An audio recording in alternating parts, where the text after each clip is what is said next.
This is SportsCenter. Breaking news, the Jets will be without their best offensive lineman the rest of the season. Elijah Vera Tucker out with a torn Achilles, the second straight year he's had a season-ending injury. Colts rookie quarterback Anthony Richardson injured throwing shoulder out Sunday against Jacksonville. Team not sure yet how much additional time he'll miss. Vikings awaiting final tests on receiver Justin Jefferson's hamstring. Coach Kevin O'Connell says he won't return to the field until he's ready. The Patriots have scored 3 total points in back-to-back blowout losses. Quarterback Mac Jones, pulled in both games, does remain the starter. ESPN NFL analyst Dan Orlovsky. Mac Jones is the least of the worries in New England. The least of the worries. You just said the offensive line, the pass protection is terrible. Okay, second of all, no one gets open downfield.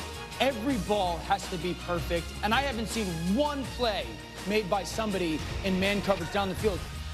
Final game of NFL Week 5, Packers-Raiders Monday Night Football. Main broadcast 8 Eastern on ABC and ESPN. Peyton and Eli with the Manning cast on ESPN2.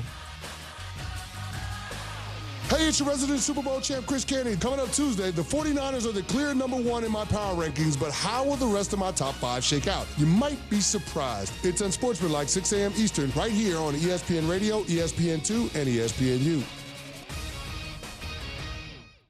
Matt Moscona. I'm very important. After further review. Say it one more time. After further review with Matt Moscona. And here we go. Live from the Mercedes-Benz of Baton Rouge Studios. Let's ride!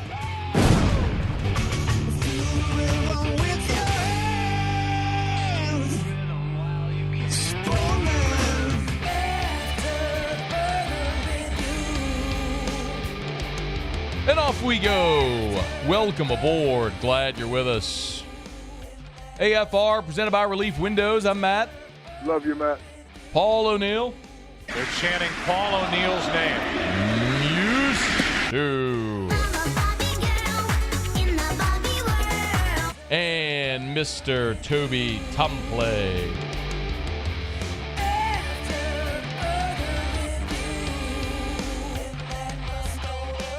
All right, we're here. Glad you are as well. Get out there, make it a good one. Do you know how nice it is to wake up on a Monday when it's 50 degrees outside and the Tigers and the Saints both win? We got a lot to do as we talk about all of it. Let us begin, though, as we do every single day.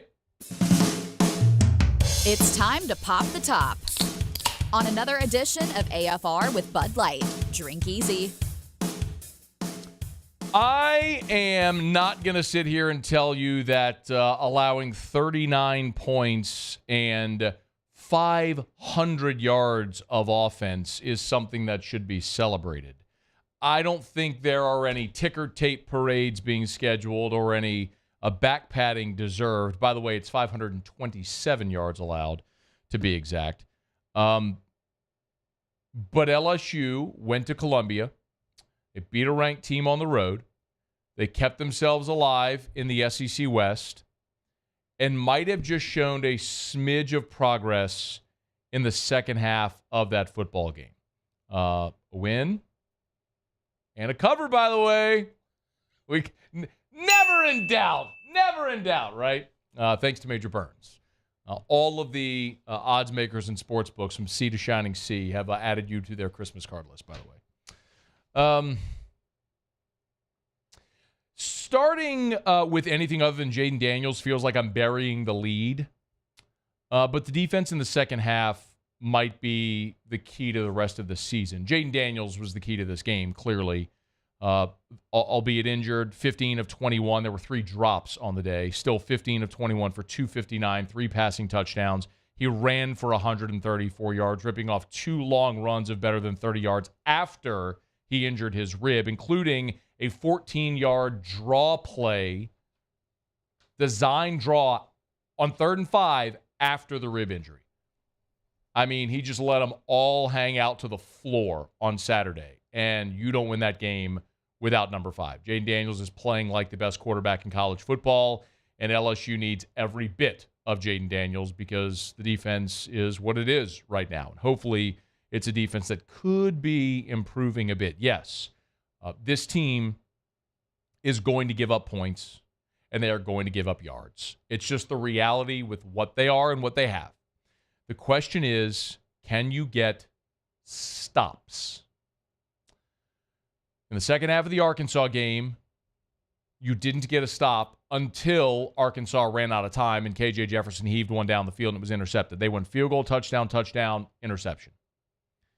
Ole Miss in that game scored on 9 of their 12 possessions in the second half. Ole Miss scored on 4 of their 5 second half possessions.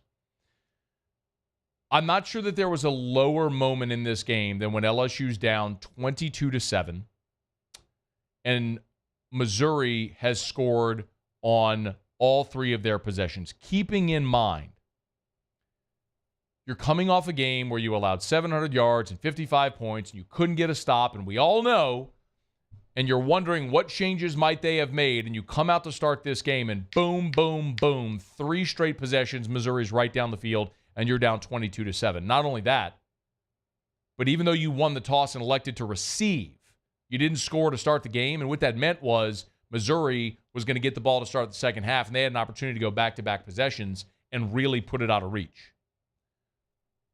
And then Harold Perkins did what Harold Perkins has done so many times in his short LSU career, which is come up with a giant play. And this time he was playing nickelback, dropped into coverage, and came up with a massive interception. After the game, here's what Brian Kelly had to say in his post-game press conference about that Harold Perkins interception, which got LSU its first stop of the game and allowed them to start to turn that thing around. We were in some new coverages that they hadn't seen before. We hadn't done that with Harold before, where he showed like he was blitzing, and then he came out and he ran trail coverage against a wide receiver. We just feel like, with him now, we've established him as a Sam linebacker / nickel that, we can do some creative things with him where he can be coming off the edge or he can turn and run and carry vertical seams like he did. It was massive. Perkins comes up with the interception. LSU scores. It's 22 to 10 after the intercept. No, I'm sorry. It's 22 to 17 after the interception. Forgive me. You're within 5. Of course, you held Missouri to a field goal at the end of the first half. Perkins comes up with the block to start the second half. So at a point where Missouri had the lead in back-to-back possessions, instead of giving up 2 touchdowns, you give up field goal and block field goal, you only give up 3 points. It's still a 1-score game, and then LSU was able to do what they did in the second half, which was on 6 possessions, allow 2 touchdowns. Let's make this as simple as it could possibly be. In the third and fourth quarter each, LSU allowed 1 touchdown. If this team can have that as their average, 1 touchdown per quarter, 28 points per game, you're going to beat everyone on your schedule, and not just beat them, you're going to beat them by 2 scores. This offense is phenomenal. They're the number 1 offense in the SEC. They're number 3 offense in the country. They're the number 5 scoring offense in the country. They are elite in every sense of the word, and they're doing it against the number 3 strength of schedule in college football right now. You have not played a row of patsies like Southern Cal has, putting up their gaudy statistics. You have played one of the toughest schedules in America, and you are still the 3rd best offense in college football statistically and the 5th best scoring offense. You will score on everyone you play. You are that good. Your offensive line is dominant. You went through 3 centers in the game, and it didn't matter. Your quarterback had a bum rib. You were down your number 4 and 5 receivers in the game. It just didn't matter because this thing just keeps on churning because they are that good right now. I mentioned I should have started with Jayden Daniels. Jaden's not going to win the Heisman. We all know that. LSU's a 2-loss team, and if we're being very candid, they're probably going to lose at least another game somewhere along the way, maybe 2, given the defensive issues they have. And barring something otherworldly like the season RG3 had at Baylor when he won the Heisman as a 3-loss team, or when Tim Tebow in 2007 won the Heisman as a 3-loss team, it's not likely that that's going to happen. It's why it's so few and far between that it does. Because you're going to have a stat-stuffing quarterback at a team that makes the playoff that's probably going to win the trophy. But Jayden Daniels deserves to be in New York if he keeps this up for the second half of the season. And it's not just the fact that his accuracy has improved, certainly from a year ago, their ability to stretch the field, but the toughness and his ability to make plays with his legs. Look, Jayden was nearly a 1,000-yard rusher a year ago. We know he's athletic and he can run. But the fact is that in that ball game, after Jaden Daniels goes down with a rib injury, he goes back in the most critical situations in the game. When Jaden Daniels back in there after that injury, you're talking about a 3rd and 9, and they call it design draw for Jaden Daniels, who runs for 14 yards. I mean,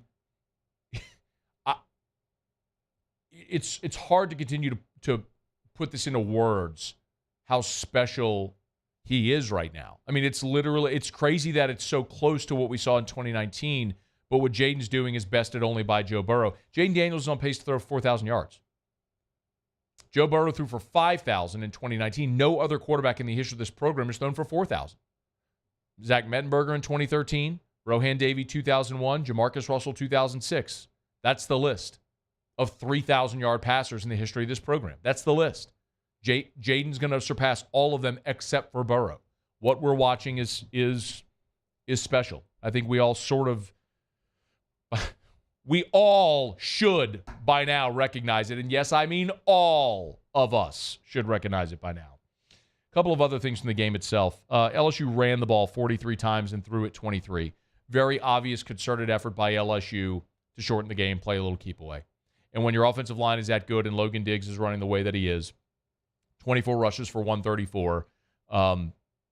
Missouri, for context, ran 20 fewer plays than did Ole Miss a week ago.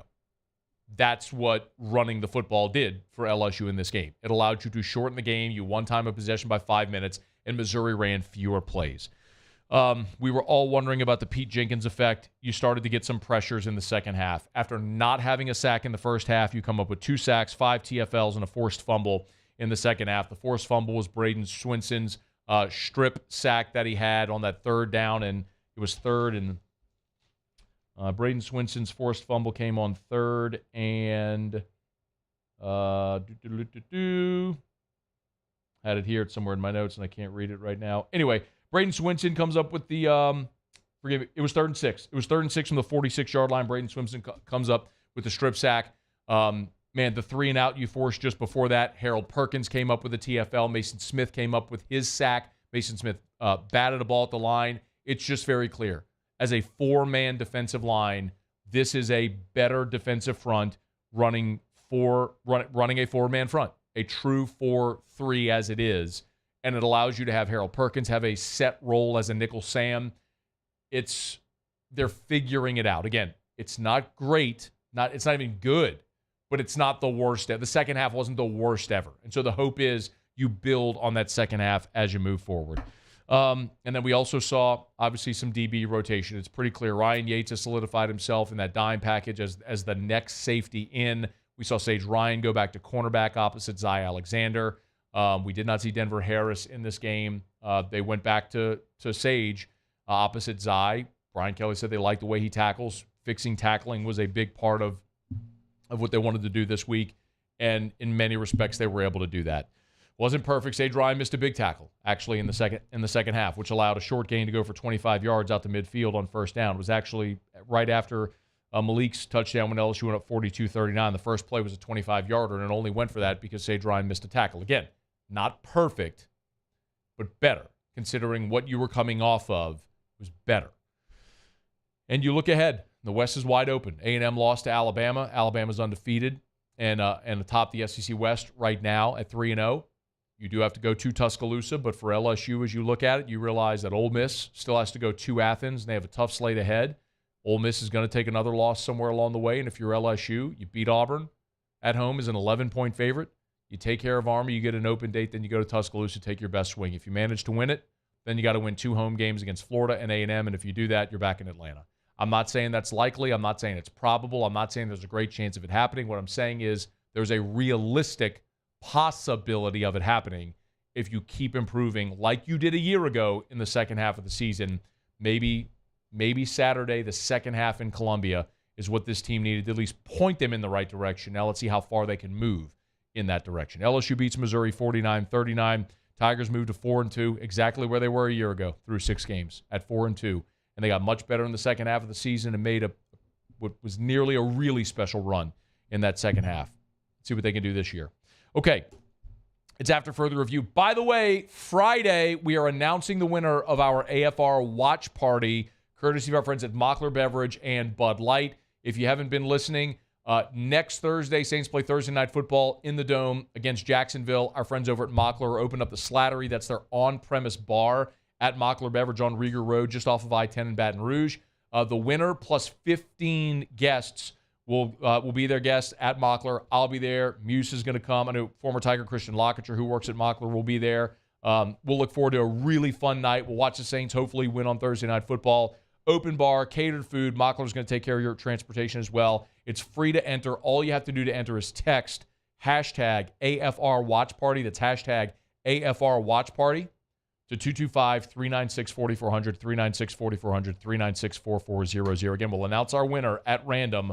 A random drawing will announce our winner on Friday on AFR. Okay, we're glad you're with us. Monday show is brought to you by Relief Windows. As I mentioned, 50-degree weather, LSU wins, and the Saints got to win as well. We'll recap the Saints win up in New England. When we come back, we're glad you're here. Peter Burns in 45 minutes. Don't you move. It's AFR.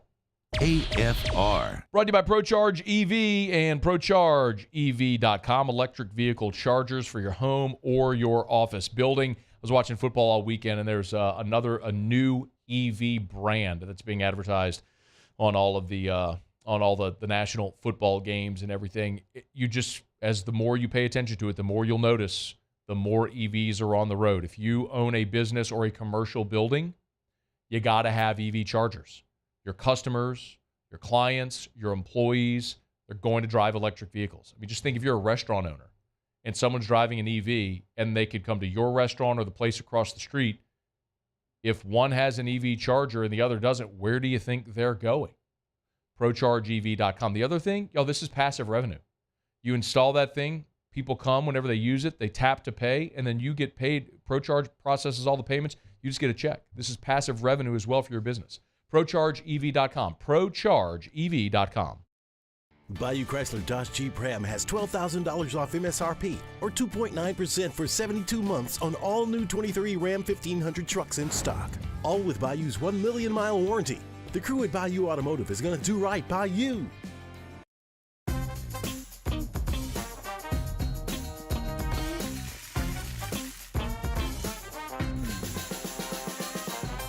The best kept secret in town is out. Discover Tallulah at the Renaissance Hotel on Bluebonnet. Running Boards Marketing can help you get their attention. Imagine your brand's message on a giant LED billboard truck that can't be skipped and is nearly impossible to ignore. Running Boards Marketing is the leader in effective and affordable advertising on digital mobile billboards, which are 2 times more effective than traditional billboards. With a 97% recall rate, you'll leave a lasting impression with your customers.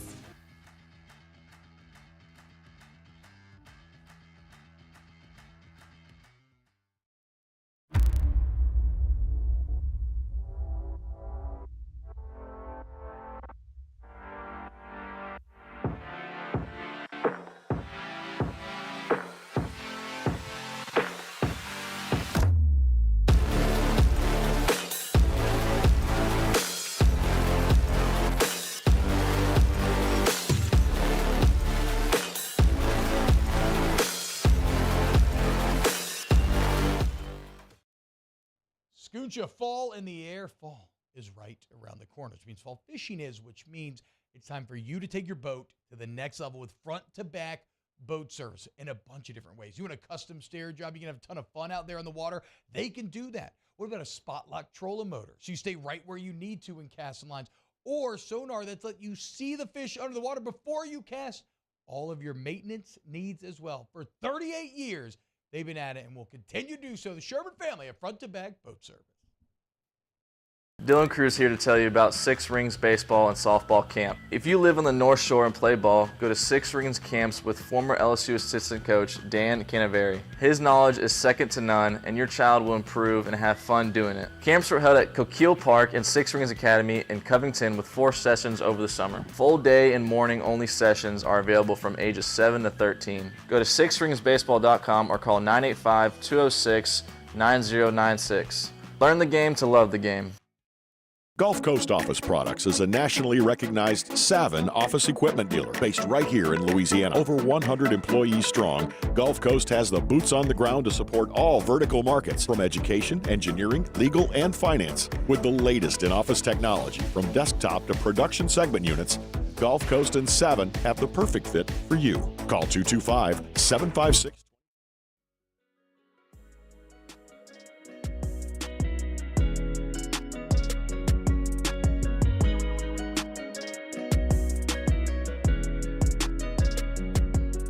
After further review with Matt Moscona, presented by Relief Windows. Windows, doors, siding. Call 288-8138 or visit reliefwindows.com.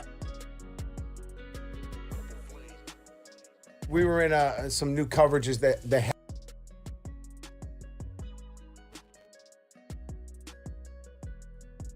I thought all three phases of the game came in and did their job and did what we needed to do to win the game. So pleased with the win. And, now we start turning our attention to next week at Houston. Dennis Allen after the Saints blank New England 34-0. We'll get to that here in a second. Yesterday was a bloodbath. Muse and I were talking about it earlier. If you're a sports bettor. God, we had such a good week last week as well. Started with a win on Wednesday. Had Jacksonville State on Wednesday night. Thursday with the over on Thursday Night Football. Shout out Phil Steele. Phil Steele's picks the past couple weeks have been just nails. He had Oklahoma State on Friday as they were like an 11.5-point home dog. And he had him outright. They won out. Yeah. He had him outright, and they won outright. I took the points. But and then a great day on Saturday. Got the win on Sunday morning at the game in London. Randy McKay, part of Jimmy's band of merry handicappers, had Jacksonville over Buffalo. Man, my Colorado season total bet hit. That had to be great, man. Was that great. was a good feeling. Not gonna lie to you. It was nice to see that hit the account. I told you I was going big, and I did. But the rest of Sunday was a bloodbath. Yeah. I'll tell you, Jimmy Ott does his Football Sunday show, and he has these professional handicappers that come on and give their best bet of the day. And what did they finish last year, Muse? It was something like they were better than 70%. Yeah, they were like at least 30 games over 500. At least. It was bonkers. Yeah. I think it was better than 30 games. It might have been. It might have been closer to 40. I mean, they were. It was as close as you can get to like printing money when it comes to gambling. It was crazy, and they've if you make even bets, play all of their games and make even bets on all of them, you will be profitable. Like you just have to be committed to knowing, there's ups and downs, wins and losses, whatever. Yesterday was a bloodbath. Jimmy was 0-5 on his picks. The only one of the bettors that had a profitable weekend was Randy McKay, who was 2-1. It was bad. It was a bad day. So we'll try to get back on the horse tonight. You got Monday Night Football tonight. So we'll look forward to that. I know DraftKings has a Monday Night Football boost if you want to check it out. We always mention our friends at DraftKings, official sports betting partner of the NFL and of us here on AFR. Of course, if you go to the DraftKings Sportsbook, download the DraftKings Sportsbook app, use the promo code Baton Rouge, you make a $5 bet on anything, they'll give you $200 in bonus bets instantly. So when you download the DraftKings Sportsbook app, again, use the promo code Baton Rouge, make a $5 bet on anything, and they'll give you $200 in bonus bets instantly. So, look, the NFL, you got Monday Night Football tonight. Go make that $5 bet. They got a Monday Night Football boost as well available. So, take advantage of it tonight. Take advantage of those boosts on the DraftKings app or all the specials that they have. Just look at the top of the homepage. You'll see them all right there. That's DraftKings. And make sure you use the promo code Baton Rouge. 21 and older, physically present in Louisiana. Select Paris's only. Bonus bets expire 168 hours after issuance. Eligibility and deposit restrictions apply. Terms at sportsbook.draftkings.com/football terms. Licensing partner Golden Nugget Lake Charles. Gambling problem? Call 1-800-GAMBLER, 1-800-426-2537. All right, it's after further review. We're glad you're hanging out with us here. Saints go on the road and got to feel good in the belly. New Orleans, after a really disappointing loss at home against Tampa, which followed an utter collapse on the road against the Packers. You were going to New England in a game that was a coin flip, according to the odds makers. And the way it started was not great. to be very clear about it. So much so that it felt like it was just a continuation of what we had seen a week ago. The Saints get the ball, and they actually convert a third down. Beautiful out route to Michael Thomas, strong hands, good catch on the sideline. And then the issues come. You get a 1st and 10 at the New England 45, and Derek Carr misses a wide open Chris Olave down the left side where he likely would have scored. And then Alvin Kamara has a nice 11-yard run, and you're flagged for holding on Adam Prentice. Rough go for Adam Prentice this past few weeks. You miss a deep ball to Olave, and ultimately you have to punt. Oh, did I mention you also had an illegal formation on the punt? You didn't have enough men on the line of scrimmage. So the punt that was down at the 5-yard line, they move you back. You got to go punt again. It started terribly. You did hold New England to 3 and out, which was great. The defense showed up like they have. Your offense gets the ball back. Jimmy Graham drops a pass. You're thinking, like, what else could possibly go wrong with this team? You're missing open receivers. You're dropping passes. You got stupid penalties. And then it happened. Carl Granderson hits Mac Jones, and the Honey Badger did what the Honey Badger does. Takes the snap out of the shotgun. Saints bring 4, and ball's picked off. That's Tyrann Mathieu, 15, 10. He will walk into the end zone. Pick 6 for the Saints.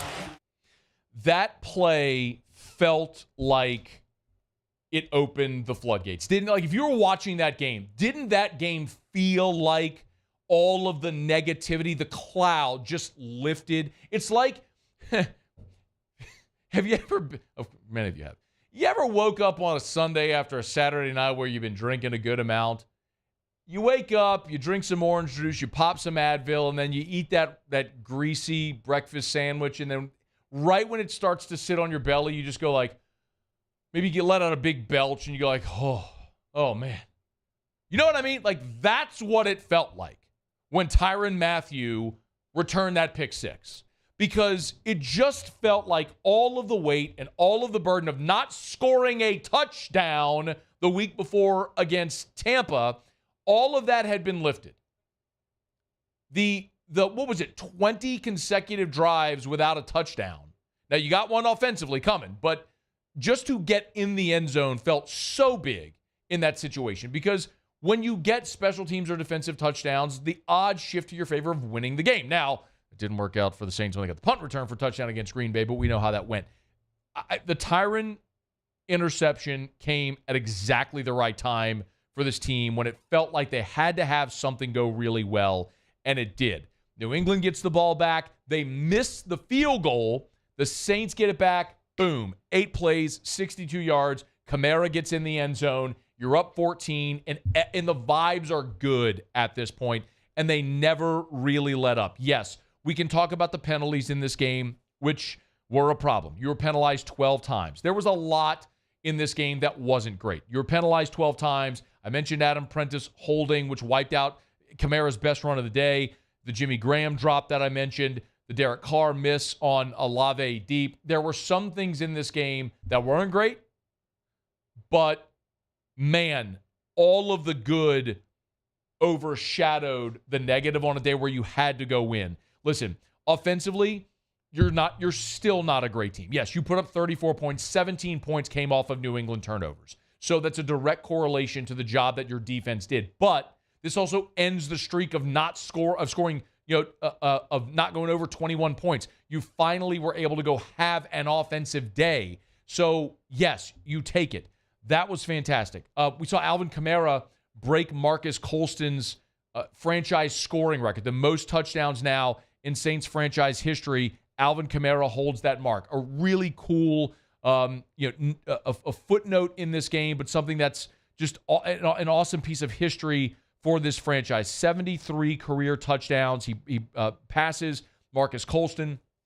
He previously passed Mark Ingram. Deuce McAllister's now 4th on that list, but what a day for Alvin Kamara to go out and get that record.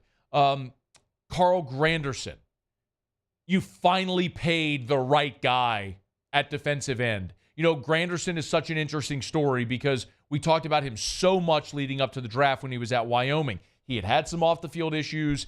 You had a legal battle. He was in jail. It's why he went undrafted. But the Saints liked him as a player. They believed in him as a person. He has been all on the straight and narrow since he's been in New Orleans. And the Saints have invested so much in that end opposite Cam Jordan. If it was Marcus Davenport or Peyton Turner, now they've drafted Isaiah Foskey. Of course, they decided not to pay Trey Hendrickson, but there's been so much invested there, and Granderson has just bided his time. And when he got his opportunity, be it out of necessity or whatever, he is making the most of that opportunity. 3 TFLs, a sack. Of course, he hit Mac Jones on the big play where Tyrann Mathieu got the interception. Like, you can look at Carl Granderson and feel justified in the contract that you gave him because he's giving new life also to Cam Jordan because you have a true tandem. You have a threat opposite Cam Jordan if teams try to shade and double Cam Jordan. So there's so much to like about things we saw in that game. Listen, I understand the New England Patriots are a bad football team. They might be the worst team in the NFL. But that's not the Saints' problem. You play the teams on your schedule, and in the NFL, it's hard to shut anybody out, and it's hard to win. It's harder to win on the road. It's harder to pitch a shutout in a win on the road. And listen, I know a year ago we saw this Saints team pitch a shutout as well. It was the home game against Derek Carr and the Raiders. And at that point in the season, the Saints win that one 24-0. They're 3-5, and you're looking at a bad division thinking, man, if you could get going. But then they had Baltimore and Pittsburgh in back-to-back weeks, and they lost before beating the Rams and losing to San Fran and Tampa in that awful Monday Night Football game. But they strung together some wins late. Listen, I'm not sitting here telling you that I'm a believer in the Saints team because I'm not. I'm not telling you. It was great to see Foster Moreau score his first touchdown in a Saints uniform. I mean, overcomes cancer in the offseason. New Orleans kid who gets to play for the hometown team gets his first touchdown in the black and gold. Awesome. There's so much to like that was fun in that 3-hour window. This team, if you watched San Francisco on Sunday Night Football, you realize that the Saints are nowhere close to a contending football team. But you're still in a division that does not have an elite team in it. Can you win a bad division and get yourself into the tournament? That's always the goal. Just get in the playoffs and see if you can make some hay there. Now, my prediction on this team was they would go 9-8, 10-7, win a bad division, lose in the wild card round. I've seen nothing yet to move me off of that. Yesterday was a fun respite, though, from the 2 weeks prior, which were miserable and indicative of the very real issues that this team and this franchise have. But even if it was a 3-hour silo for a day, I'll take it. Because 34-0 and beating New England the way you did was an awful lot of fun to watch. So I hope you enjoyed it. Saints are on the road against Houston this weekend, and then they got the short week at home against Jacksonville. We'll see if the Saints can try to make a little hay here, make up for the 2 games that gagged away with Green Bay and Tampa. Okay, it's after further review. We're glad to have you hanging out with us here. Of course, our Monday shows are brought to you by Relief Windows and ReliefWindows.com. Energy-efficient replacement windows, beautiful entry doors, hardy plank and vinyl siding. They do it all at Relief Windows and ReliefWindows.com. Let me knock out a quick break. We'll go around the SEC. We'll do our What to Watch recap. Peter Burns in about 30 minutes from right now. Ton to do, and glad you're here on AFR. AFR. Man, so excited to tell you about Glow Resources. My buddy Jareth Knockan, 30 years of combined experience there at Glow. If you're a business owner, if you're looking to hire, be it general staffing or if it's management, if you're looking for professional placement, you're trying to hire managers, that's not always easy. Glow can handle that entire process, from seeking out your candidates to negotiating their contracts to closing the deal. Glow can handle every step of it. They also have safety and training programs as well at Glow Resources. It's GLO, Glow Resources. Go to glowresources.com. And I want to remind you, it's not just Baton Rouge. They got an office here in Baton Rouge, but they've also got offices in Houston, Miami, New Orleans, Orlando, Ridgeland, all over the place. If you're looking to hire, let Glow Resources help. It's glowresources.com. GLO, glowresources.com. When is a taco more than just a taco? When it's Government Taco. Voted best tacos 3 years in a row by 225 Magazine, Government Taco puts the most delicious spin on tacos the capital area has ever seen. With creative combinations like the Magna Carrot, the Filibuster, or the Steak of the Union. Plus perfect tortilla chips paired with the best salsa and queso you've ever had. And happy hour every day from 3 to 6 p.m. and all day on Thursday. Government Taco, 5621 Government Street. Bayou Ford has the new inventory to get you in a new Ford truck or SUV today, or customize your next vehicle just the way you want it. All new Bayou Ford vehicles come with a 1 million mile powertrain warranty. The crew at Bayou Ford is going to do right by you. Follow us on Twitter at 1045ESPN to cast your vote in the Citizens Bank and Trust Poll of the Day. Vote daily inside Off the Bench, live at lunch on Palmer. And after further review, Citizens Bank and Trust brings you the Poll of the Day via Twitter at 1045ESPN. Scooncha, fall in the air. Fall is right around the corner, which means fall fishing is, which means it's time for you to take your boat to the next level with front-to-back boat service in a bunch of different ways. You want a custom stair job, you can have a ton of fun out there on the water, they can do that. What about a spot lock trolling motor? So you stay right where you need to in casting lines, or sonar that's let you see the fish under the water before you cast. All of your maintenance needs as well. For 38 years, they've been at it and will continue to do so. The Sherman family of front-to-back boat service. The Windsor Senior Living Community in Mandeville, Louisiana is a beautiful, vibrant apartment community geared toward seniors. They are nestled right in the heart of Mandeville, where seniors live a more carefree lifestyle in spacious apartments with the peace of mind that comes from having a little extra help. Call the Windsor at 985-624-8040 to schedule a lunch and tour. Come see how the Windsor can be your passport to peace of mind. I've been doing business with Luba for 25 years. They're dependable, trustworthy. It's just the attention to detail with our clients. Our folks have years and years of experience. They're highly trained professionals. But many companies have that asset. What I'd like to think makes Luba a bit different is that we use those talents in a way that truly is dedicated to serving the needs of the folks who depend on us. Running Boards Marketing can help you get their attention. Imagine your brand's message on a giant LED billboard truck that can't be skipped and is nearly impossible to ignore. Running Boards Marketing is the leader in effective and affordable advertising on digital mobile billboards, which are 2 times more effective than traditional billboards. With a 97% recall rate, you'll leave a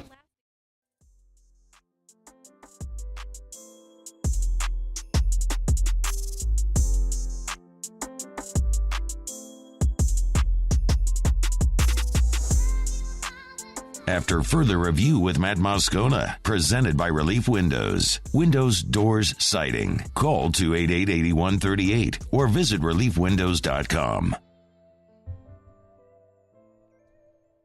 All right, rolling along. You can always text the show, 225-396-4400, 396-4400. Lorenzo Setz said, hey, Matt, would it be advantageous for the LSU offense to play more ball control, limit the defense from being on the field, offense scores quickly, yada, yada, yada? Lorenzo, yes, I think so. And it's a point I made in the show open today.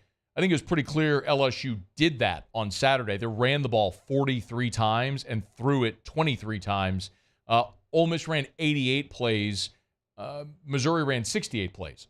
So you were able to limit the other team's offensive snaps by 20 plays. So, yes, I mean, I think that's very clearly a part of LSU's strategy. I mean, just from literally the start of the game where the Tigers got the ball, they elected to receive. And, I mean, that's another thing that we kind of have to talk about. It was Brian Kelly's decision to LSU won the toss and elected to receive, which this isn't a matter of hindsight being 20/20. There's a reason why in those situations you defer, because you want the extra possession in the second half.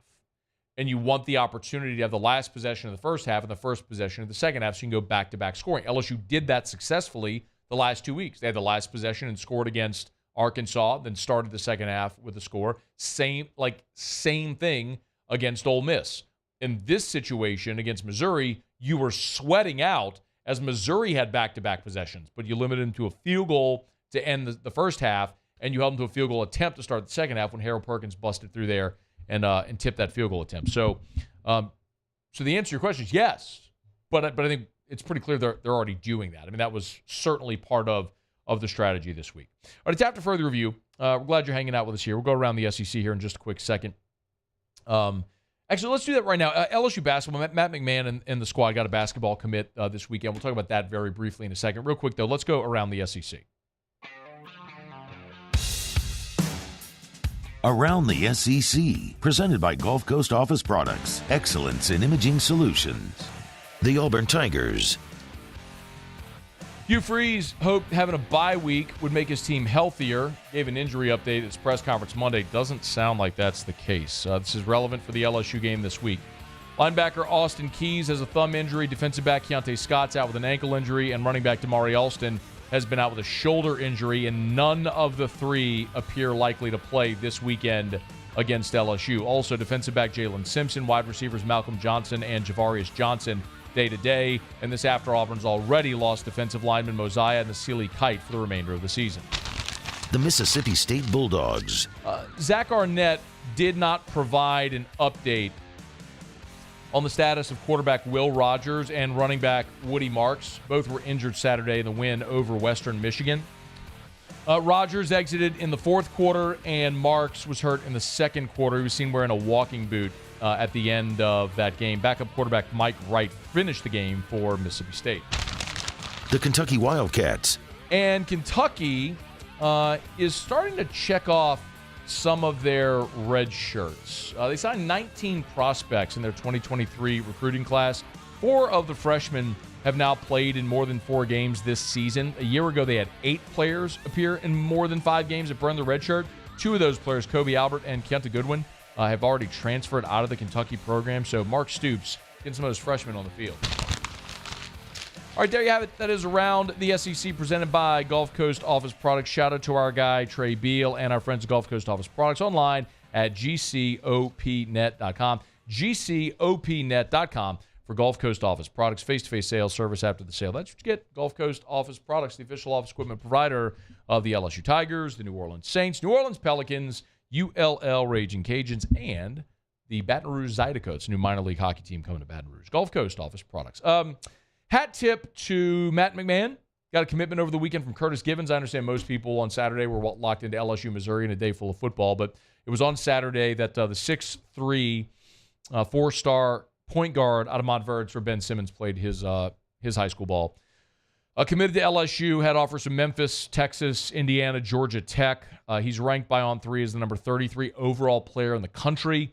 He's the second recruit to commit to LSU in this cycle, joining 4-star Robert Miller, who's the number 40 overall player in the country. Robert Miller's dad was a defensive lineman at LSU, Robert Miller Jr., back in the 90s, if you remember. So Robert Miller III, a 6'10 forward, and now 4-star guard Curtis Givens has pledged to Matt McMahon. I think the most obvious part of this is, look, when Matt McMahon came to LSU, there was the NCAA investigation lingering over the program. And Matt McMahon talks pretty openly about this, about trying to recruit amid sanctions and not knowing,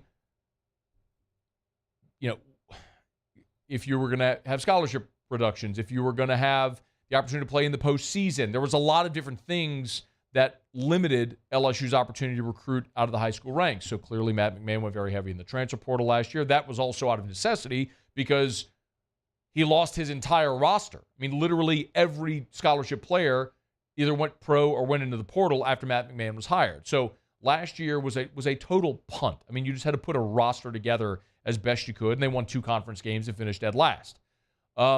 This feels like year one now, that you can start to build for the future. Yes, you're going to have additions via the portal, but now you can actually go full bore and recruit some of the best high school players in the country, sell them your vision for the program long term, get them here, and try to grow them through this program. So, big get there for Matt McMahon and the LSU basketball program over the weekend. While all of us were locked into football, basketball with a nice get with Curtis Givens, 4-star point guard, picking the Tigers. All right, it's after further review. Let me knock out a quick break, come back and wrap up hour number one. Every Thursday, Muse, Paulie, and I do our what to watch in the football weekend. We come back here on Monday and we go over those things we were looking for. So we'll reset that when we come back to wrap up hour number one. Peter Burns in 15 minutes. It's AFR. AFR. Brought to you by Darren James and Associates, brokered by eXp Realty. Every home listed by every company all in one place. You know where to find them. Agent225.com. That's agent225.com. And if you'd like some good news, Tell me something good. Darren James's Guaranteed Sale or Guaranteed Sale program is back. I got to tell you for years about the Guaranteed Sale program. And when the 2016 flood happened, it so dramatically altered the real estate landscape in our market that we had to put that program on the shelf for a while. Well, it's back, and it works like this. If you're thinking about selling your home, call Darren James. He'll sit down with you. You'll agree to a price and a deadline. If Darren doesn't sell your home at that price by that deadline, he'll have your home bought with cash or he'll sell it absolutely free. So what are you waiting on? Call Darren James, 335-7666 or agent225.com. Think real estate, think Darren James. Life in Louisiana is like a run-on sentence. A poem that doesn't rhyme. Life is here, now. For life's moments, big and small, always there. The right card, the right care. There it is, the extra mile, on the border of expected and extraordinary, for those willing to go further, like vans customized for work or play, with safety and tech to keep you connected.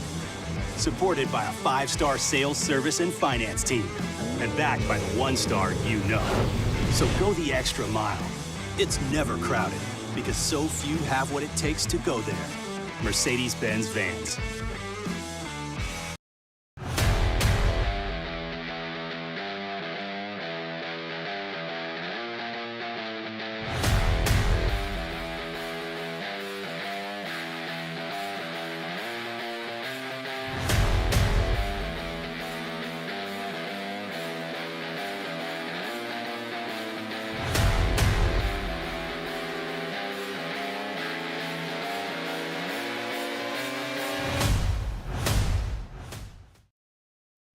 Scooncha, fall in the air. Fall is right around the corner, which means fall fishing is, which means it's time for you to take your boat to the next level with front-to-back boat service in a bunch of different ways. You want a custom stair job, you can have a ton of fun out there on the water, they can do that. What about a spot lock trolling motor? So you stay right where you need to in casting lines, or sonar that's let you see the fish under the water before you cast.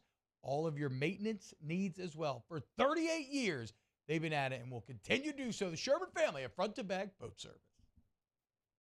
Dylan Cruz here to tell you about Six Rings Baseball and Softball Camp. If you live on the North Shore and play ball, go to Six Rings Camps with former LSU assistant coach Dan Canaveri. His knowledge is second to none, and your child will improve and have fun doing it. Camps were held at Coquille Park and Six Rings Academy in Covington with 4 sessions over the summer. Full day and morning only sessions are available from ages 7 to 13. Go to sixringsbaseball.com or call 985-206-9096. Learn the game to love the game. Gulf Coast Office Products is a nationally recognized Savin office equipment dealer based right here in Louisiana. Over 100 employees strong, Gulf Coast has the boots on the ground to support all vertical markets from education, engineering, legal, and finance. With the latest in office technology from desktop to production segment units, Gulf Coast and Savin have the perfect fit for you. Call 225-756-2644.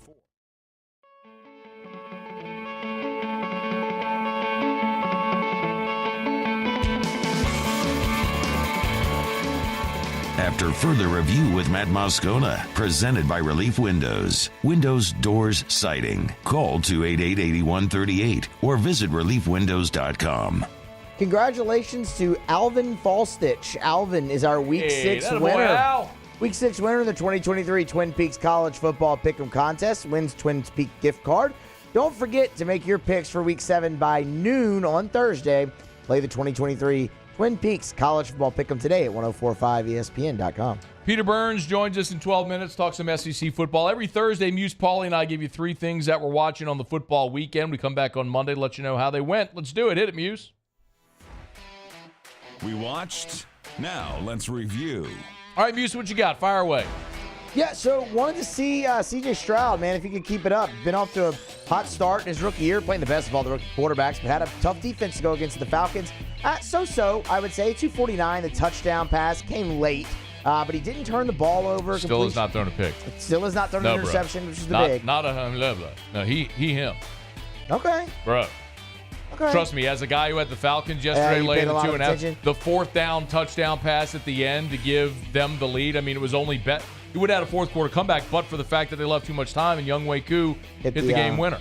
So, no, bro. Stroud is The running game struggled a little bit for the offense. Maybe more of the issue. Just 64 yards on the ground for the Texans. But, yeah, 249 and a touchdown and no picks for Stroud. Yeah, bro. Ollie. I was watching the Red River rivalry, and as usual, this game never disappoints. Oklahoma knocked off third-ranked Paulie Texas. was 49-0 last year, dog. Okay, last year disappointed. At this point last year. For one side. Come on. For one side. Most of the time, it never just.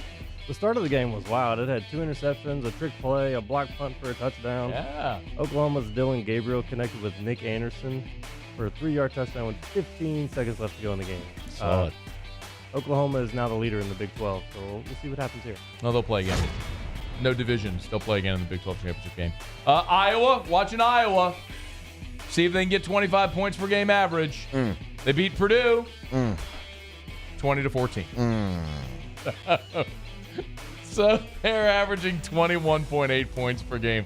They're 107th in the country in scoring offense. It's bad. He's not even halfway to the point total that he needs. We're halfway through the season. He's not halfway to the point total. Yeah, that's can A&M take control of the SEC West? No. They could not. Defense played well as we expected them to, although Jalen Milroe did have a career day and Jermaine Burton had a career day. The offense, though, issues for A&M. I mean, they got set up inside the Bama 40 on a fumble and went backwards. Just really rough stuff, and Alabama looked pretty good, actually. I was watching the Jags in London for the second straight week. It was a sloppy first half, but it was a pretty back and forth fourth quarter. Jags running back Travis Etienne said, let me finish this thing. He had 2 fourth quarter touchdowns, rushed for over 130 yards. Calvin Ridley had over 100 yards receiving. Jags 2-0 in London the last 2 weeks. They head back home to face the Colts, who probably without Anthony Richardson this week. Yeah, the Jags have figured out the London thing. Yes. Especially staying there for a week. They were clearly adjusted. It was good. I was watching the Hackett Bowl. Of course, Hackett going back to Denver, the Sean Payton comments this offseason, and the Jets win at 31-21. Words I never thought I'd say. Thank God for the Jets. My only win against the spread yesterday after the London game was the Jets. Thank God. Thank God for the Jets. Ugly day for Sean Payton, Russell Wilson, and the Broncos losing at home to the Jets. And Zach Wilson. Brutal. Could the 49ers get the inside track to the 1 seed in the NFC? I say yes. Them and the Eagles, they are the only 2 undefeateds left. So they're battle with the Eagles, but you go look at that Niners schedule, man. It's a little bit more manageable than what Philly has coming up. Might be a while before San Fran enters that loss column. Take that, 72 Dolphins. Hey, stink. Joe Burrow, he back. He threw for over 300 yards, 3 touchdowns. All 3 of those touchdowns were to a familiar face in Jamar Chase, who had over 200 receiving yards. So, yeah, he's back. They're currently 2-3 still in the bottom of the division, but they face Seattle next Sunday. And Muse was looking at the undefeated teams. I was looking at the winless teams. Chicago, big winner on Thursday Night Football. They get their first win of the season, winning at the Commanders. Carolina gets pounded by Detroit, still looking for their first win of the season. No tears on this side for Carolina, struggling to get off the schneid. All right, there you have it. That's what we were watching this past weekend. We're brought to you by Traction. TractionSports.com, TractionSports.com, Traction, where champions are made. great time if your son or daughter is in their off season. Maybe your son or daughter plays a winter or spring sport. This is a great time to get by Traction for some off-season training, sport-specific training. Get bigger, stronger, faster, more flexible, more athletic, whichever type of sport-specific training you might need for your son or your daughter. Maybe it's you. Traction can help. World-class facility, world-class trainers, world-class equipment. That's why so many professional athletes from all over the world and so many different sports come to Baton Rouge in their offseason to train. That same training is available to your son, your daughter at Traction. TractionSports.com. TractionSports.com. Traction, where champions are made.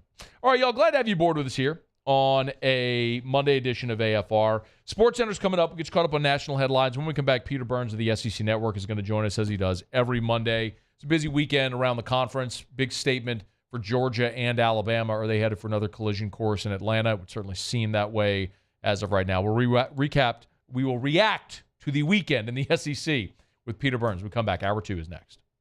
AFR. AFR is brought to you by the Williamson Eye Center. Give Dr. Blake Williamson a shout. Go for that free consultation. I tell you all the time. 924-2020, 924-2020. Some of the most rewarding messages I get from my audience are those of you that have taken my advice. You've called Dr. Blake. You've gone by the Williamson Eye Center, and you say, Matt, I was really worried about this, the surgery, the uncertainty, whatever it is. I put it off, whatever the case may be. And you say, I took your advice. I called Dr. Blake. I got my LASIK scheduled.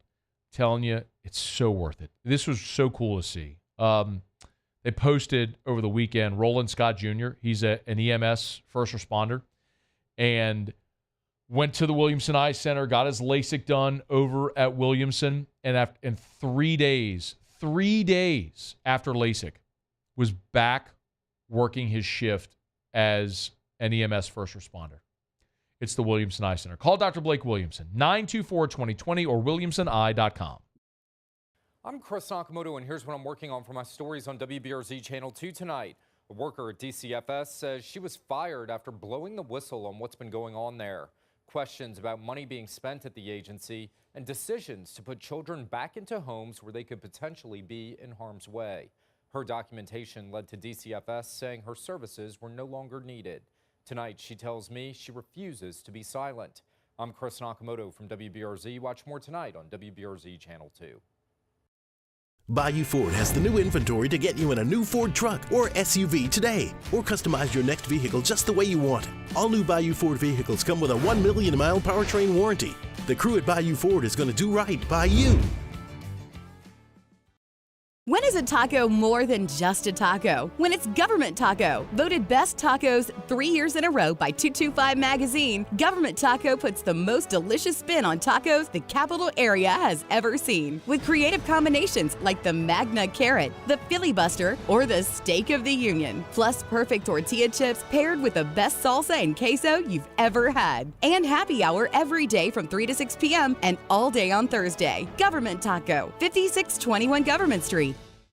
Gulf Coast Office Products is a nationally recognized Savin office equipment dealer based right here in Louisiana. Over 100 employees strong, Gulf Coast has the boots on the ground to support all vertical markets, from education, engineering, legal, and finance. With the latest in office technology, from desktop to production segment units, Gulf Coast and Savin have the perfect fit for you.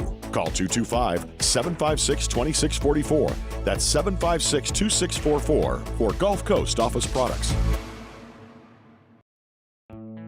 The importance of doing this fortified program and offering it to people down here is, number one, the only real chance you're going to get to do this is when you put on a new roof or build new.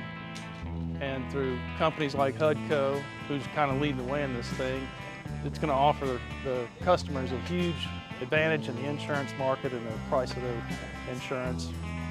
You know, we're not looking to make a fortune off fortifying. We're trying to give you a better product than our competitor at the moment. I'm trying to do something that he can. I'm trying to give you something better. So a lot of these insurance jobs, you're getting a re-roof, you're only paying your deductible. Let's sit down and talk about the fortified and let's see what it does to your insurance premium. You're getting a steal. Yeah. You're getting a brand new roof and a fortified certificate for your deductible, essentially. And I think we're rocking and rolling.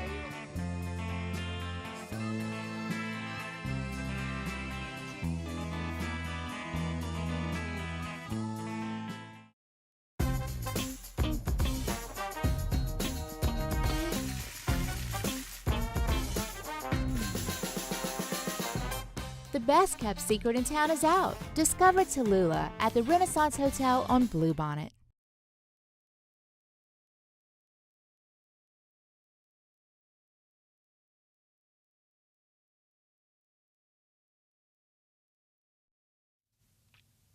This is SportsCenter.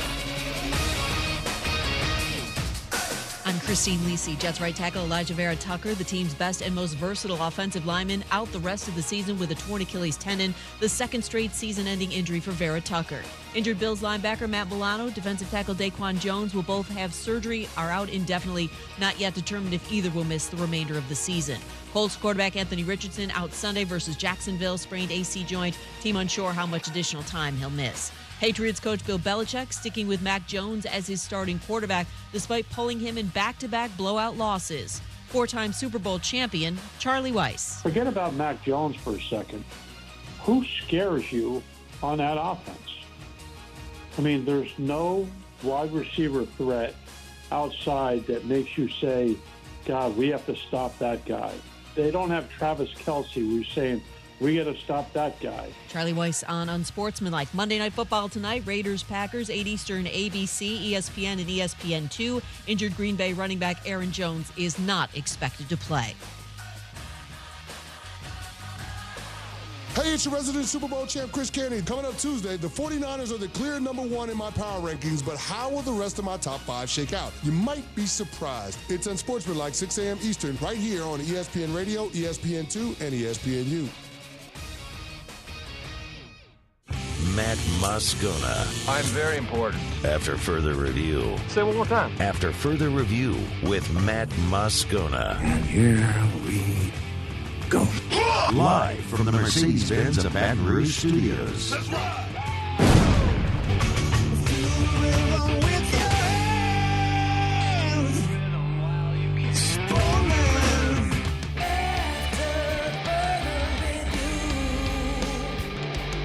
Hour 2, off we go. Welcome aboard. Glad you're with us. It's AFR, presented by Relief Windows. I'm Matt. You're a loser, Matt! Hey, shut up, kid. Paul O'Neill. They're chanting Paul O'Neill's name. Mizzou. And Mr. Toby Tompkins.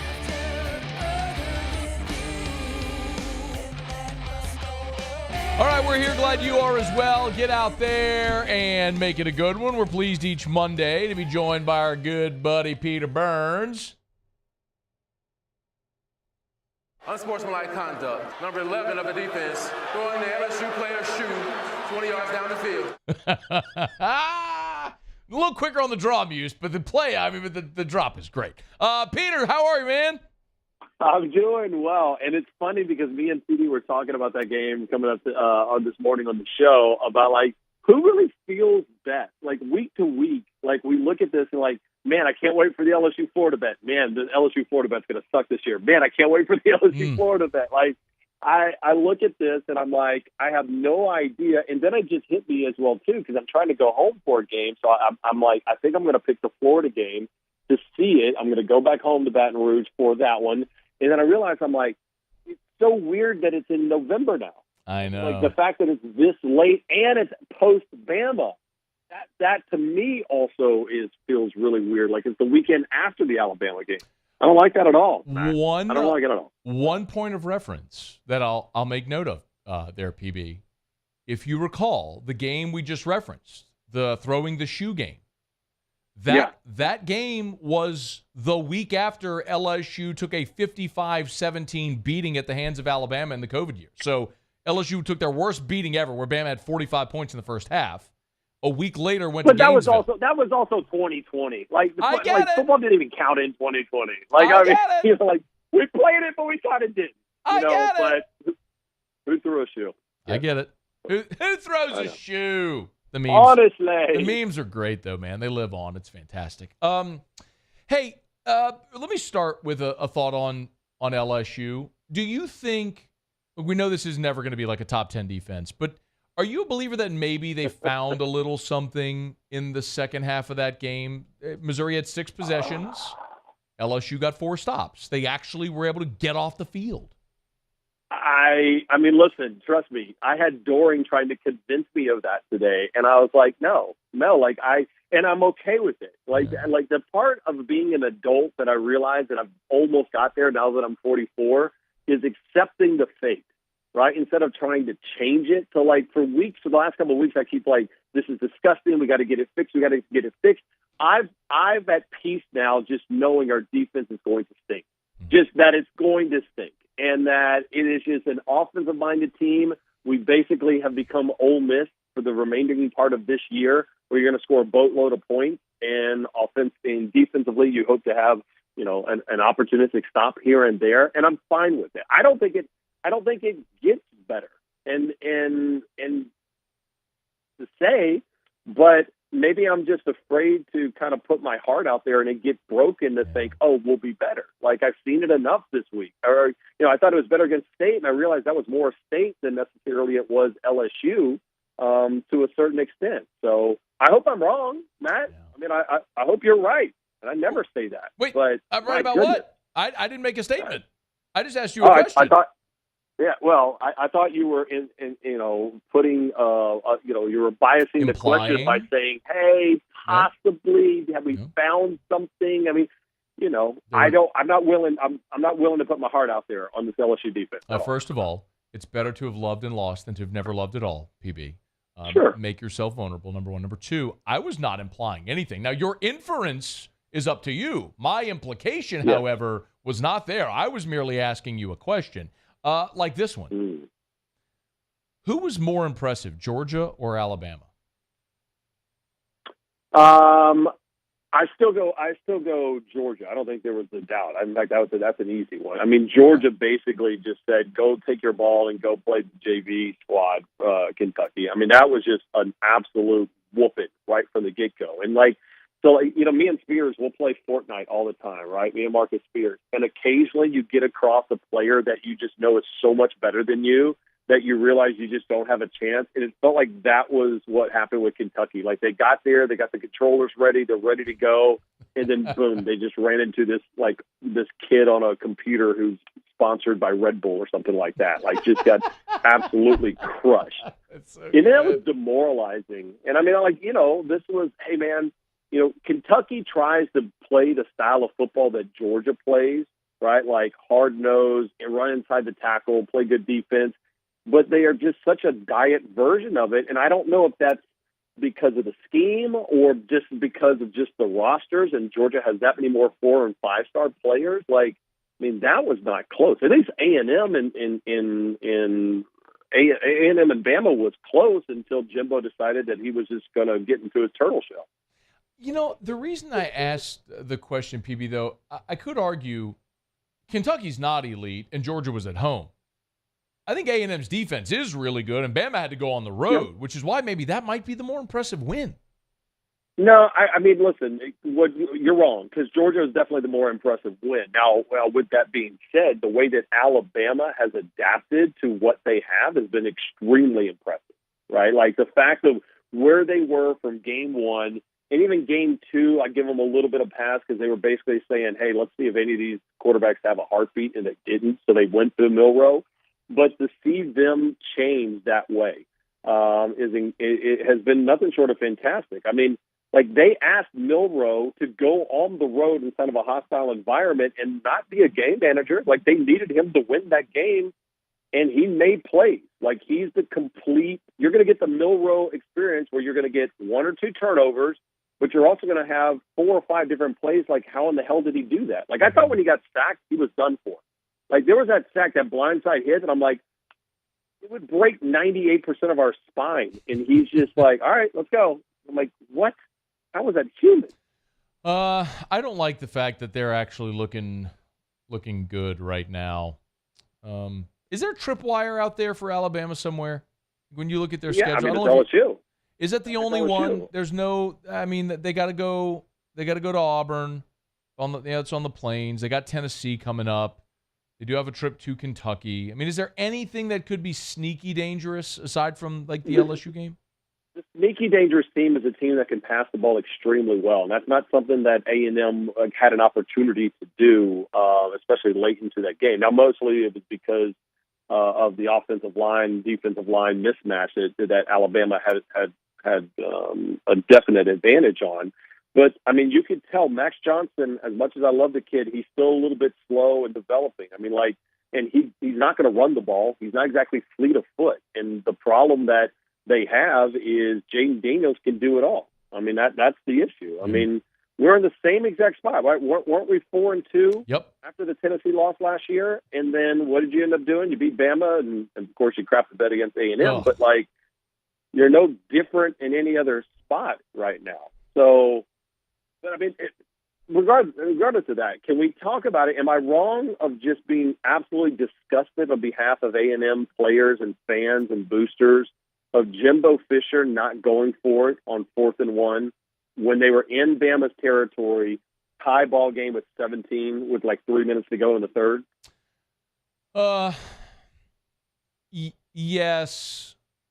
I mean, buddy. Yes. Buddy. I mean, like, if you to beat Bama, you have to have a Stones call. You either have to have a historic quarterback performance, okay, or you have to be aggressive when when you have those opportunities, right? Like last year, going for it on 2, going for it, the 2-point conversion. That's a high leverage part where, hey, listen, if you fail, no one's going to fault you for it. And Jimbo had one of those moments. He called a timeout, Matt. He called a timeout and looked at this and goes, with the millions of dollars, hundreds of millions of dollars we spent in this program, all the great recruiting classes, we can't get 3 feet, get a single yard. I can't imagine looking at your team and go, I don't trust you to get a single yard. That's just amazing to me. Yeah, the scenario, there was about 3 minutes to go in the third quarter. A&M was at the Bama 45. It was 4th and 1, and they were tied at 17. I wonder if it was the fourth quarter. Do you go there? I mean, the thing is, if you're in a tight ball game, right? You're in a tie ball game, and you give Alabama a short field against your defense, which is playing really well. I don't know, man. There's multiple ways to look at that. I look, of course, the fan in me thinks exactly like you think. I'm like, hell yeah, go for it, man. You're at the 45-yard line. Go win the damn game. Sometimes coaches outthink themselves. I just think at some point, if you try to say at just man to man, and you try to say and look every single one of those players in the eyes, and basically you're saying, I think our defense is going to be a little bit better, but I don't know this offensive group here. These 65 players on offense, we're not good enough to get a yard. That's a defeatist mentality to me. It truly is, and I mean that's the problem that I have with Jimbo is that.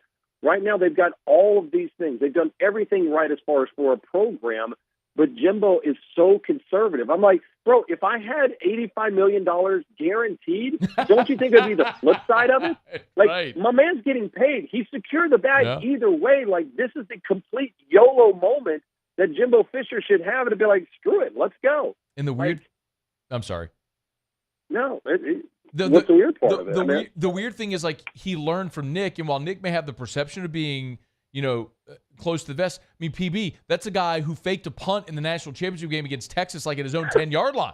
That's a guy who, in 0-1 at LSU in the SEC championship game, went for it on a 4th down, like at his own 30 against the number 2 team in the country. Right? I mean, Nick has that in him. Like, he's got that, like, despite what the perception may be, Nick has the, man, I'll unzip, let it hang to the floor, and show you what we got. Let's go lay it out there, see how it works. You know what I mean? So it's weird that Jimbo didn't take. Well for him. Yeah. No, it's the Costanza shriveled. It's cold out there, Jerry. And like that's just how it feels sometimes. And then it's not just him. It's just when a lot of people go up against Alabama. Like I get it. It still makes your day. And I go back and look at it. Right. When LSU beat Bama 9-6, I was in that stadium, and when they out-Bama Alabama that night, in a weird way, that was almost the worst thing that could have happened to LSU, because for a decade you tried to out-Bama Bama because it worked once in 2011. And it wasn't until it was really, when it mattered, when you spread them out and you had this historic offense that you went after them a little bit more. Like, I'm still shocked with all the playmakers that A&M, every time they had a 3rd and 1 or a 4th and 1, they tried to pack the box and they tried to out-Bama Bama. Yeah. And I'm like, bro, you just can't do that. You can't, like, spread them out, Bobby Petrino do something, jet sweep, whatever it is, eye candy. You just don't try to out-Bama Bama. It just doesn't ever work out that way. Blue Delta jeans always work out. How about that transition? Blue Delta jeans. Wow. He's a pro. Hashtag radio guy. Plug the sponsor. BlueDeltaJeans.com. Peter's visits with us every week. Brought to you by Blue Delta Jeans. You rocking some right now? I did rock some this morning on the studio, and I will rock them next week when I go get to see McMahon and the boys for SEC Basketball Media Days. I'm looking forward to that. And I just know that when LSU was down 22-7, I received 436 text messages, all reading the same thing, which was how many days till baseball season. So luckily that changed. Real quick. Hey, get us a promo code from the Blue Delta people.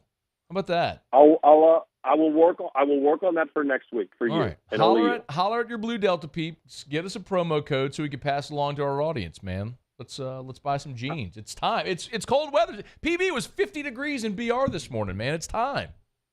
Maybe it's who throws a shoe. Maybe that's a promo we'll do as we go full circle here on our visit. It's wordy, but I respect it. Thank you, Peter. We appreciate you, man. See you, buddy. All right, that's Peter Burns, SEC Network on Twitter at Peter Burns ESPN. Give him a follow. It's after further review. Dennis Allen met with reporters after the Saints win over New England. We'll let you hear from the head coach as the Saints try to get this thing back on track. We'll talk about it next here on AFR. AFR. Get Gordon and get it done. Gordon McKernan Injury Attorneys. You can always go to getgordon.com. That's getgordon.com. If you've been injured in an accident, it's not your fault. You need representation. Do what injured people in our state have done for more than 30 years. Go to Gordon McKernan Injury Attorneys. And when I say injured people in our state have done for more than 30 years, since they opened their doors, Gordon and his team have handled more than 75,000 cases. Wrap your head around that. They've recovered more than $2.5 billion in damages for their clients. It's Gordon McKernan Injury Attorneys. They've got more than 4,000 five-star reviews. Best of 225, best attorney in Baton Rouge, Gordon McKernan. There's a reason. Of course, we tell you all the time about the G team and everything Gordon's done through NIL for so many collegiate athletes throughout our state. But if you need representation, get Gordon and get it done. Go to getgordon.com. I've been doing business with Luba for 25 years. They're dependable, trustworthy. It's just the attention to detail with our clients. Our folks have years and years of experience. They're highly trained professionals. But many companies have that asset.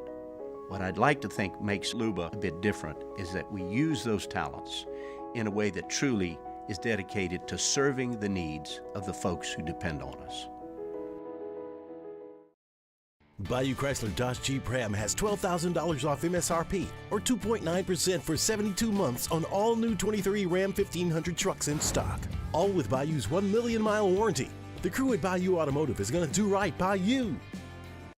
It was a humid day, barefoot children play, looking for that summer shade. Time just slips away.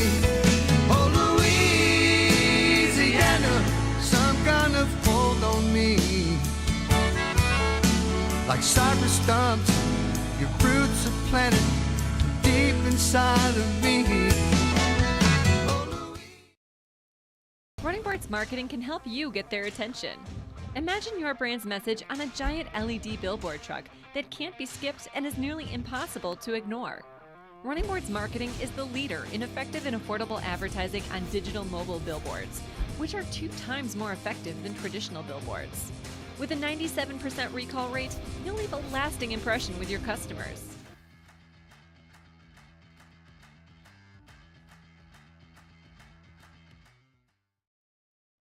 Scooncha, fall in the air. Fall is right around the corner, which means fall fishing is, which means it's time for you to take your boat to the next level with front-to-back boat service in a bunch of different ways. You want a custom stair job, you can have a ton of fun out there on the water. They can do that. What about a spot lock trolling motor? So you stay right where you need to in casting lines. Or sonar that's let you see the fish under the water before you cast. All of your maintenance needs as well. For 38 years, they've been at it and will continue to do so. The Sherman family of front-to-back boat service. Dylan Cruz here to tell you about Six Rings Baseball and Softball Camp. If you live on the North Shore and play ball, go to Six Rings Camps with former LSU assistant coach Dan Canaveri. His knowledge is second to none, and your child will improve and have fun doing it. Camps were held at Coquille Park and Six Rings Academy in Covington with 4 sessions over the summer. Full day and morning only sessions are available from ages 7 to 13. Go to sixringsbaseball.com or call 985-206-9096. Learn the game to love the game. At Relief Windows, we're more than windows. We're windows, doors, hardy plank, and vinyl siding. But our number one product is always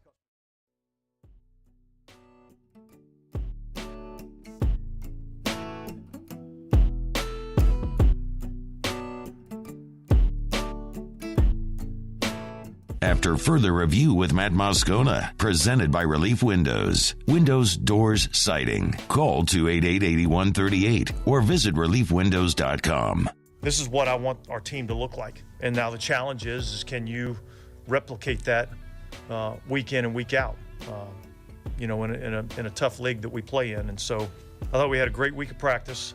I thought our preparation was awesome. I thought our focus was awesome. And I think the results showed. Love to hear that. Dennis Allen, after the Saints win 34-0. There's ain't nothing to complain about. You go on the road, you pitch a shutout in the NFL on the road. I don't care that New England is awful. Those guys are getting paid too. Everybody stepped it up this week. You were you collapsed against Green Bay. You were embarrassed at home against Tampa. You could have allowed this thing to spiral on you on the road against New England, on the road again against Houston coming up, and then a short week against Tampa. This could have spiraled. It could have spiraled on you.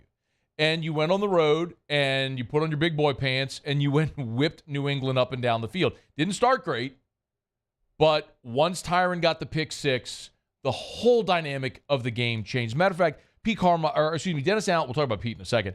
Dennis Allen was asked about Tyron's pick six and where it came in the game. Being able to take the ball away, early in the game like that, and create a little bit of momentum on your side. I think our whole team kind of fed off of that, and that was certainly great to see. It's been a while since I can remember that we scored on defense, and so that was a little bit of an emphasis this week too, to take the ball away and potentially score on defense. As I kind of talked about the not letting it spiral, remember what happened a season ago. You won the opener by the hardest against Atlanta. You played terribly, but Jameis rallied you and you got the win. 27-26. Then you lost that home game to Tampa where Lattimore and Evans fought and they both got ejected, and then you had the pick six and it unraveled in the fourth. You went on the road to Carolina. Kamara had the fumble that was a scoop and score, and you were better than them, but you lost 22-14. You went over to London and you had a chance to win that game. Jameis was injured, but you had a chance to win that game, and you lose it 28-25. Dalton started in his place. You had the kick at the end where Lutz missed it, just short on the long kick. And so you lose 3 in a row. You come home, and you beat Seattle, so you're 2-3. Very similar spot. But then it unraveled on you. You let it fall apart at home against Cincinnati. Then you went on the road against Arizona. You allowed 2 pick sixes in that ball game, and you were embarrassed. And at that point, you were 2-5, and then it was just, 1 step forward, 2 steps back the rest of the way. So this game, to get yourself back above 500, to get to 3-2, feels so big, because if you had lost this game, big picture, Tampa's on the bye, Atlanta, rallied and beat Houston on Sunday. But if you had lost this game and fallen to 3-2, then you're on the road against Houston, then short week against Jacksonville, then on the road against Indy. You could have seen a situation where you look up and you're 2-5. You're 2-6. You could see that possibility if it spiraled. So you needed this game at a spot where they were really challenged, and they stepped up and did it. Now, Pete Carmichael was a giant point of conversation last week, as we know. After the game, Dennis Allen was asked about how important it was to win this game for Pete Carmichael, given all of the attention given a week ago. If you're having struggles in an area, there's very few times that you can point in one individual direction and say that's the issue. So the challenge this week was for everybody, players and coaches, to show up. And I thought our guys answered the bell and showed up today. In theory, Dennis Allen's not wrong. When you're not playing well, it's generally not just one person or one thing. It's a collective. It could be the quarterback. It could be a leaky offensive line like it was in week 1 against Tennessee. It could be play call. It could be a lot of different things. But the other part of this that's undeniable is your offense has been consistently inept. You scored 16 points at home against Tennessee. You went on the road and beat Carolina and scored 20. You scored 17 on the road at Green Bay, and one of those touchdowns was the punt return for a touchdown. So your offense only scored 10 points. You were held out of the end zone at home by Tampa Bay. If you go to the end of last season, week 18 at home against Carolina, you lost 10-7. You lost 10-7 on your field. You won those 3 games against Atlanta, Cleveland, and Philly, but you scored 21 against Atlanta, 17 against Cleveland, 20 against Philly. The Monday Night Football loss against Tampa, you scored 16. You were shut out by the Niners, 13-0. I mean, go back to last November. Your point totals were 0, 16, 21, 17, 20, 7. Then you start this season going 16, 20, 17, 9. I mean, it's not like the reason there was so much conversation, has been, and deservedly so, about Pete Carmichael is it's not just one game. It's not like, well, you just put together a couple of back-to-back weeks where guys didn't play well. This goes back to the end of last season. So one game, Pete Carmichael isn't off the hook. And if we're being very clear, yes, you won 34-0. 17 points came off of turnovers. You barely put up 300 yards of offense. It was 304 was your total offensive number. Your defense allowed 156. You're going to win a lot of games in the NFL when you allow 156 yards and get a couple of takeaways, like the Saints did, or three takeaways in that game. You're going to win every game you play when you don't allow the other team to literally score a point. Derek Carr was also asked about Pete Carmichael and how important this win was for Pete Carmichael. There was no different thought this week. There was no different feeling. We knew what we have in Pete, and we believe in him. I never lied to y'all. Like, we think the world of Pete. And so I just know that I've been in tough times, and when you do go out and have a good day, it's always a relief. No matter, it's always like, all right, let's at least get 7 days answering nice questions about some things, and so. But that's this business, and he knows that. I know that. Playing quarterback, the head coaches always know that, right? They got to always answer questions, and so it is what it is. But our confidence never changed in Pete, for sure. I don't know that I completely believe him, and I don't believe that game wholly erases it. Now you're going to go on the road and face the Texans, which are a middle-of-the-road defense in the NFL. The Texans are allowing 338 yards a game. So, yes, you have to go on the road, but in theory, this is a game where you should be able to go move the ball. Now, they're 11th in scoring defense, allowing just 20 points a game, the Texans are. But this is a game where you should be able to go move the ball and have some offensive success. So, look, DeMeco Ryans is a great coach, great defensive coach. Obviously had those great defenses in San Francisco as their defensive coordinators, now the head coach in Houston. But this should be an opportunity for you to go down to Houston, move the football, put some points on the board, beat a rookie quarterback who's playing very well. We've talked about C.J. Stroud, how well he's playing. But can you start to stack good performances? That's the real challenge now. All right, it's After Further Review. We're brought to you by Shaw Bills Tire and Auto Service, ShawBillsTire.com, ShawBillsTire.com. Was chatting with my friends over at Shaw Bills last week. So many great deals right now in October. Of course, it's right into the fall, and there's tons of fall savings available at Shaw Bills. So you can always get to the website. One thing I always encourage you to do when you go to the website, hit the promotions tab there at the top of the page, and then there's the specific promotions, or you can hit the all promotions tab so you can see all of their fall into savings promotions where, of course, you get the manufacturer's offer, you get the Shaw Bills in-house offer that they'll always combine to get you the best price possible on the best tires on the road. ShawBillsTire.com. ShawBillsTire.com. And as always remind you, if you're thinking about a career instead of a job, or you want a new career, whether you have decades in the auto service industry or no experience whatsoever, Shaw Bills wants to talk to you. ShawBillsTire.com. Shaw Bills, where we keep you rolling. All right, it's After Further Review.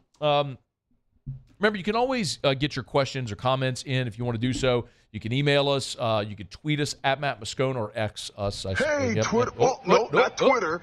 Hey, X World. Or you can jump in the Bayou Ford YouTube chat on the Watch 104.5 ESPN YouTube channel, or text the show on the 225-396-4400, 396-4400. I'll get to a lot of your questions in the next segment. Some of you are asking, and I do want to address this because Brian Kelly did at his Monday press conference. He was asked about the officiating in the game. Now, you know how I feel. Officiating doesn't cost you a game. Over the course of 60 minutes and roughly 150 plays in a game, there's so much you can do to make sure that officiating doesn't cost you. And I don't think officiating would have cost either team the result in this game, but I think the officiating was absolutely atrocious. And Brian Kelly sort of tap danced around saying exactly that at his press conference on Monday. So we'll get to that when we come back. Glad to have you aboard with us here. Stick around. It's AFR. AFR. Wrapping up Week 5 in the NFL. If you need a place to watch Monday Night Football, you can get by Pluckers, either location, Nicholson or Bluebonnet. Dine-in, carry-out, or delivery with 28 flavors of award-winning jumbo chicken wings, ice-cold draft beer, full-service bar, sports on TV. Always a great idea to dine in, but you can always carry out or delivery, Uber Eats, DoorDash. Erica on Saturday went to Houston. I mentioned she had a retirement party that she was going to for someone who's very near and dear to our family. So after I did whiskey and wine, I went home and I had Drew for the rest of the evening solo. And so I just punched up DoorDash, ordered 10 wings and some cheese fries, and got them delivered to my door. So I was sitting there watching football, watching Georgia blow out Kentucky, and watching the rest of the night games in college football while dining on some award-winning jumbo chicken wings. So whether you want to go to Pluckers, Nicholson, or Bluebonnet tonight, remember every Monday's all-you-can-eat wings, or you can always get them to go or delivered, Uber Eats or DoorDash. It's Pluckers if you don't like our wings. We'll give you the bird. Here at Corvell Toyota in Opelousas, we have in stock 2023 Toyota Tundras, and you can get 1,000 special edition bonus cash. $1,000 bonus cash. So come on down to Happy Town. That's Corvell Toyota in Opelousas, Happy Town, USA.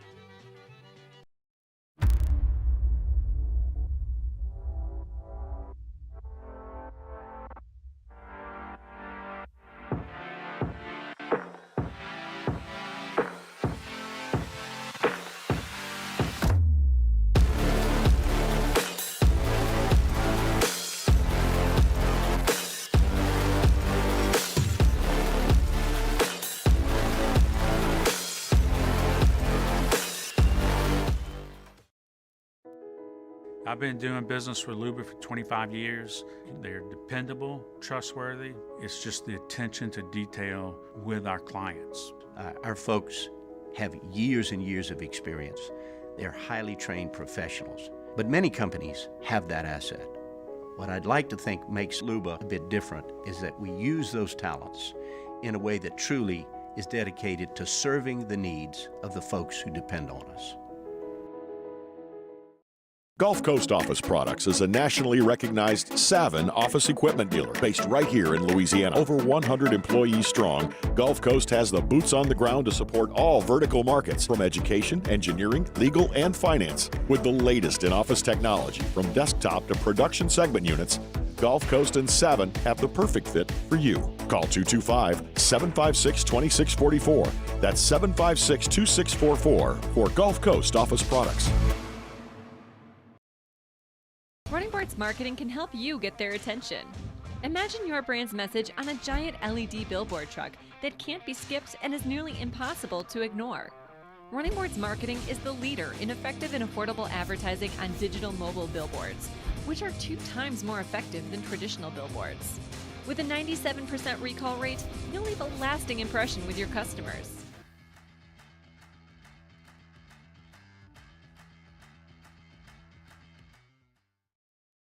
Scooncha, fall in the air. Fall is right around the corner, which means fall fishing is, which means it's time for you to take your boat to the next level with front-to-back boat service in a bunch of different ways. You want a custom stair job, you can have a ton of fun out there on the water, they can do that. What about a spot lock trolling motor? So you stay right where you need to in casting lines, or sonar that's let you see the fish under the water before you cast. All of your maintenance needs as well. For 38 years, they've been at it and will continue to do so. The Sherman family of front-to-back boat service.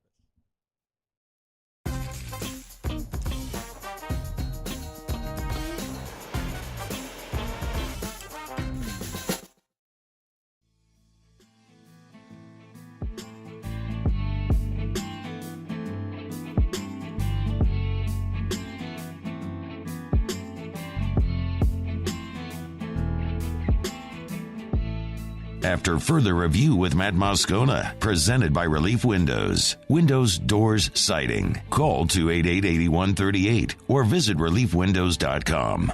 As Cook stands in the pocket, pressure comes, he's hit, dropped! Back at the 10-yard line, he will be sacked. LSU brought the pressure, and Mason Smith eventually brings down the Missouri quarterback. Chris Blair on the call, LSU Sports Radio Network. Man, how great was that to see Mason Smith finally have a breakout game? We talked about it a bunch last week. You know, what were maybe the biggest differences we could expect to see with this defense with Pete Jenkins coming in, and it would.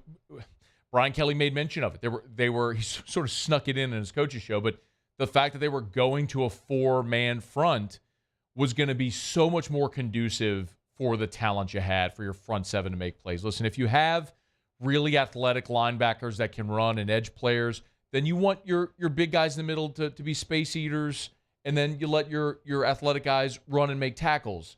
But on a defense like this that is struggling so much in the back end, if you can just create havoc with your front seven, that's going to be a better theory and a better approach for this defense. You know, and we saw it. Brian Kelly was asked on Monday, his number 4 Muse. He was asked if maybe they found something defensively in this football game, especially in the second half, where they started to get off the field. Listen to how Brian Kelly answered it. We feel there's some light there at the end of the tunnel for our defense. We feel like the progress that was made up front is going to be sustainable. We're going to have to make some more progress on the back end of our defense. We've got to go compete for some balls that we think that were out there for us to get. We are going to get better because of the experience that what Weeks is getting at the linebacker position. He's just getting more reps and more time out there. And I think we found a position that we're comfortable with now with Harold Perkins in terms of it doesn't have to change from week to week with a new teaching progression. So I think there's a lot of pieces there that are coming together, and then I think there needs to be continued improvement. So when he says, look, there's light there at the end of the tunnel, I think that has to be put in context to understand nobody is projecting that this defense is going to be great, but the second half of the game against Missouri, there were encouraging things. You got pressure with your front seven. You were able to get off the field. You were able to make big stops in moments when you needed it. And yes, you've established a spot for Harold Perkins, which clearly you didn't have earlier in this year. Listen, y'all, let's just have a candid conversation now, okay? We've all wondered why Harold Perkins moved inside. Kid wanted to try to be Devin White. I get it. Sometimes in recruiting, and I don't know if this is exactly what happened in recruiting, but sometimes you make promises. I remember Russell Shepard. Russell Shepard came to LSU and wanted to play quarterback. So the staff let him try to be a quarterback. And after a year, it was so abundantly clear that was never going to be what he was. So he essentially wasted a year trying to play quarterback, but they let him do it. And, you know, last year, getting Perkins on the field the way you did was creative, and you had an elite edge rusher already in B.J. Ojulari at the jack spot, so you got a little more creative with Harold because it was a pick your poison with those two guys. Well, Harold wanted to go move inside. He wanted to try to play inside backer. It took one game to realize that wasn't going to work. And with this defense, well, what do? He's a little undersized to be a true jack because when you're that small and you want to neutralize him, you run right at him. Lane Kiffin said this. You just run right at him. Either that or you get creative and run completely away from him and take him out of the play. So they had to find this way to get Harold Perkins in a spot where he's comfortable. And we've mentioned it several times now. He's in this nickel Sam role, so he's in the strong side linebacker and he's the nickel back, but he's athletic enough to turn and cover, and you saw it on the interception. So here was Brian Kelly kind of talking about how they found that stability for Harold Perkins in the position he's in right now. In our 3-down structure, we were moving him around because we didn't want him inside. So, we had some, different fronts that we were, playing. Now that we're in 4 down, we can really, designate his position as the Sam/nickel and play a little bit of a hybrid with him. His interception, he was really playing a nickel position. We feel like he's athletic enough that he can be on the field, even if we want to play some nickel. When we get into dime, that's when we bring in Ryan Yates and play a little bit more of a dime package. So he just gives us a lot more flexibility. We can do a lot more things with him. I just wish we got to it sooner, but we got to the right front. Now that we're in 4 down, it gives him a lot more stability in terms of what we want to teach and how we want the defense to move forward. And although the defense is playing poorly, you're still seeing Harold Perkins make impactful plays. For example, against Mississippi State, he had 2 TFLs. He had a sack. He had a pass deflection. Against Arkansas, 6 tackles, 1.5 TFLs. He had the sack. He had 2 forced fumbles. The sack at the end of the half was big because that prevented Arkansas from trying to get points at the end of the half. Against Ole Miss, nobody had a good day, but Perkins had 9 tackles in the game. He had a TFL.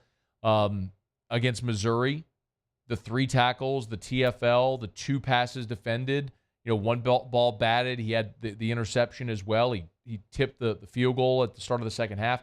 You're seeing him fill up the stat sheet in a lot of different ways, which is, he's got 5.5 TFLs and 2 sacks on the year. We all expected those would be more, through 6 games. But you've steadied and found where Harold Perkins is going to be most impactful now. And hopefully we continue to see him progress in that role, that nickel Sam role here as the rest of the season goes along in this true 4-man front. Another thing you could see in this 4-man front is more of Deshaun Womack as a 4-3 edge rusher. I know a lot of people want to see him. He's light. He's probably too light to be an every down defensive end because he's not going to help you in run defense. We've talked about that since fall camp. Whenever we were going out to practices and watching them run combo drills and 2-on-1s, like he was getting ragdolled by LSU's offensive line because he's a small guy and he's put on weight, but he's athletic and he can bend the edge and passing down. So you can see more of Deshaun Womack. They're starting to figure out some things. It took half the season for them to start to see it. Now, can you start to replicate it and pile and stack good performances on top of each other? The other thing that I wanted to talk about, because I have been asked about this a bunch, is the officiating. And I know, y'all know my feeling on this. I'm never going to sit here and say that officials cost a team a game, because it's just, in a 60-minute game with 150 plays, there's so much that you control that you can never point to one call. And the best example of that, the worst, is the Nola no call. Like, would the Saints have won that game had the flag come out? Yes. That's not what cost you the game. You even had opportunity in overtime. You got the ball first in overtime. You still lost. Like, that was an egregious error. But there was so much over the course of the game that you could have impacted. They didn't call the face mask at the goal line that they should have against the Saints. That would have given the Rams likely a touchdown, would have put the game out of reach. Anyway, point being, not blaming officiating for anything. What I will say is the officiating Saturday in the LSU-Missouri game was horrendous. And it's one thing if it's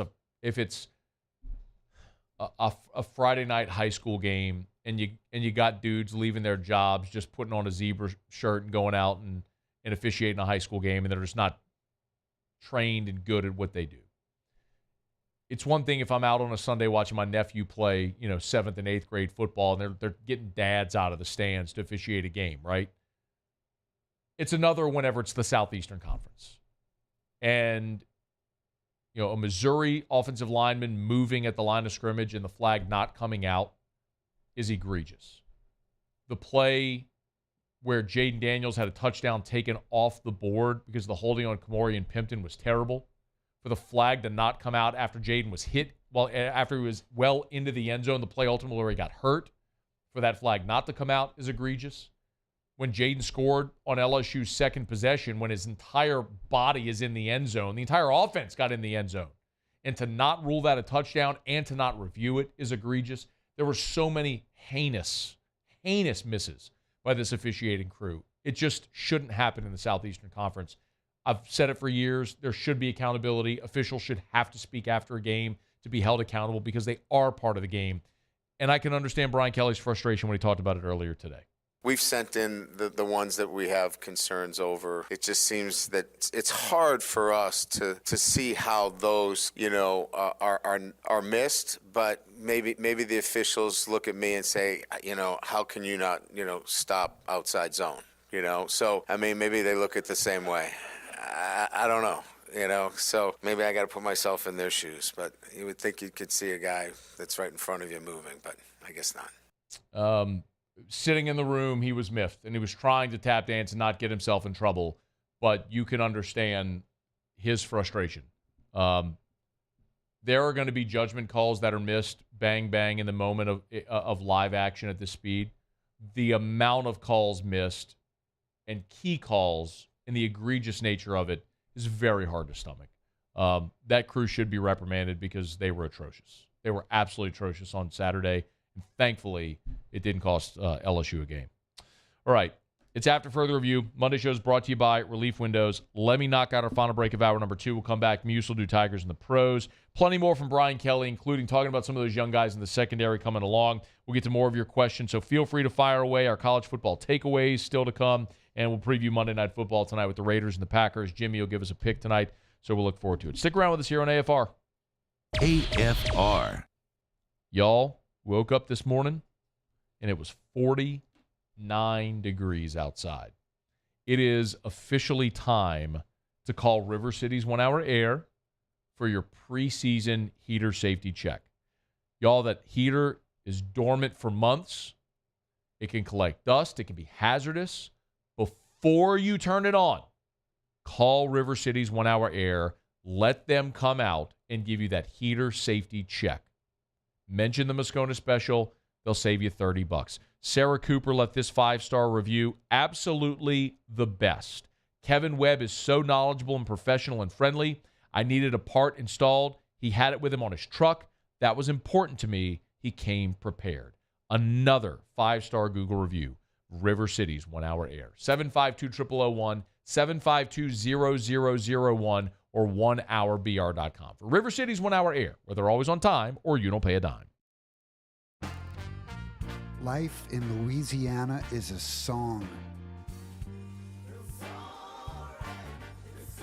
A symphony of sound, colors, and movement.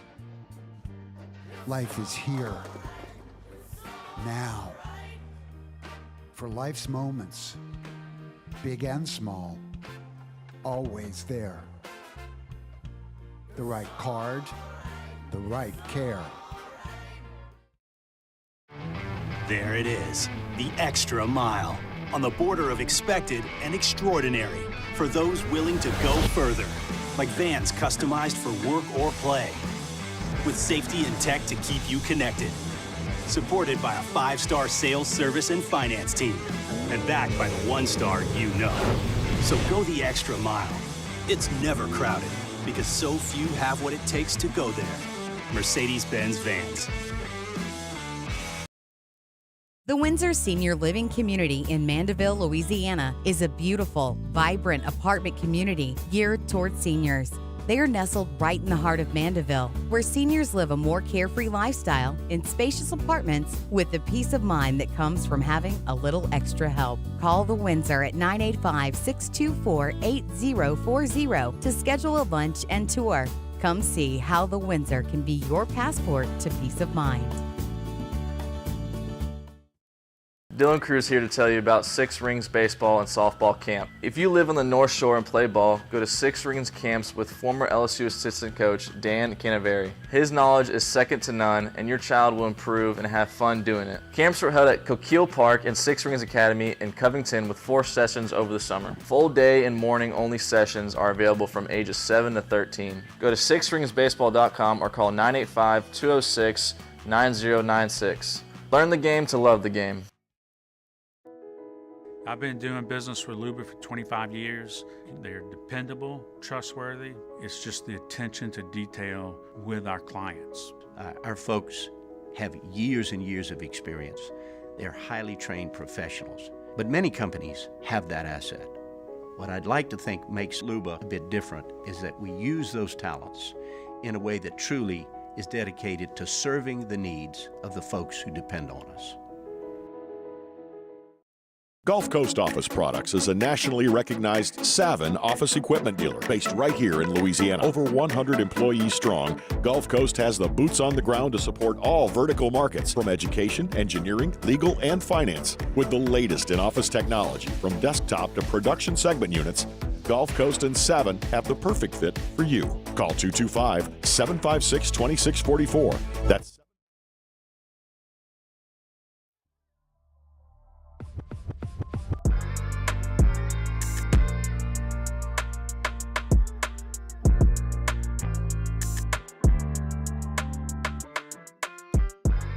After further review with Matt Moscona, presented by Relief Windows. Windows, doors, siding. Call 288-8138 or visit reliefwindows.com. All right, wrapping up hour number 2. As I mentioned, coming up after SportsCenter, we are going to circle back. Brian Kelly had a lot to say about a couple of young LSU defensive backs, including Ryan Yates, Kylan Jackson, who we might actually get to see this season. So we'll get to that here in about 15 minutes from now after SportsCenter. Right now, Musso has Tigers in the pros. Tigers in the pros. They still bleed purple and gold. They're just really rich now. Presented by Lee Michaels Fine Jewelry. Lee Michaels Fine Jewelry, where Baton Rouge gets engaged. Big day for the Cincinnati Bengals. Joe Burrow, the performance that many have been waiting to see from him. 36 of 46 for 317. 3 touchdowns, the 1 interception. Even more important, he moved around great in that ball game. A couple of scrambles, good pocket presence, ended up with 7 yards rushing as well. But the 303 touchdowns was massive. Jamar Chase was on the receiving end of the majority of those. Set a Bengals record for single-game receptions with 15. It went for 192 yards and all 3 of Joey B's touchdowns. 19 targets for Jamar Chase yesterday in that game. And he had a great tweet after where he just posted the storefront of 7-Eleven because he's always open.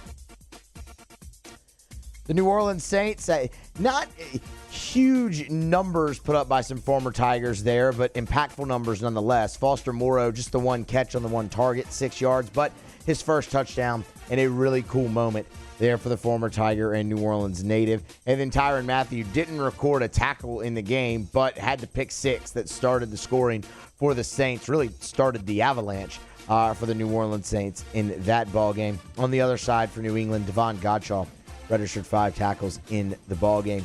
DJ Chark yesterday for the Panthers, they took it on the chin, but Chark, 3 receptions, 42 yards, and a touchdown in the ball game. Patrick Queen stuffed the stat sheet for the Baltimore Ravens, 7 tackles in the game, half a sack, and a pass defense in the Ravens' loss to the Steelers. Justin Jefferson, concerning in Minnesota, 3 receptions, 28 yards, ended up with a hamstring injury.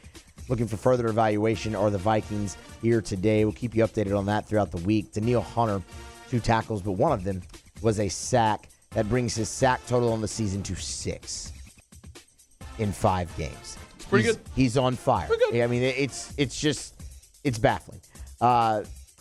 Major League Baseball playoffs yesterday, Astros and Twins. Bregman wore the collar 0 for 3, did walk and score a run in the ball game. And then on the other side, Andrew Stevenson came in as a defensive replacement late for Minnesota as they saw its away a 6-2 victory to tie the ALDS at 1 game apiece. That is Tigers in the Pros. Presented by Lee Michaels Fine Jewelry, LMFJ.com. That's LMFJ.com for Lee Michaels Fine Jewelry. Gentlemen, if you're thinking of popping the question, if maybe this is it, you can do it around the holiday time, go to Lee Michaels. You can trust Lee Michaels. They've been in our communities for 4 decades. The highest quality diamonds, the best prices. Baton Rouge, New Orleans, North Shore, Shreveport, Lafayette. Sorry, I got a little confused. Lee Michaels Fine Jewelry. Thrill her with a gift in the red box at Lee Michaels Fine Jewelry. I was looking at my buddy Shea Dixon's Twitter. He posted a video. I was watching it there when Muse was doing Tigers in the Pros. It's the video of Greg Brooks's interception at the end of the Auburn game last year, which sealed that win for LSU, if you remember. And Shea notes that LSU has told him that there's already been more than $100,000 raised to the Greg Brooks Victory Fund. So that's great news to see that Greg and his family are getting the financial assistance that no doubt they're going to need as they begin and continue Greg's fight against brain cancer. So, great moment for the LSU Tiger a year ago in the Sovereign game, sealing that win, and great news for Greg Brooks and his family as the Greg Brooks Victory Fund has already raised more than $100,000. So please keep giving. Be generous if you can. All right, it's after further review. We're glad you're with us. Muse mentioned in Tigers and the Pros Joe Burrow, who had a massive game. Burrow, especially late in that game, they were calling some design runs for Joe Burrow, which was interesting because the mobility with the calf had been an issue. Burrow was asked about his mobility after the game.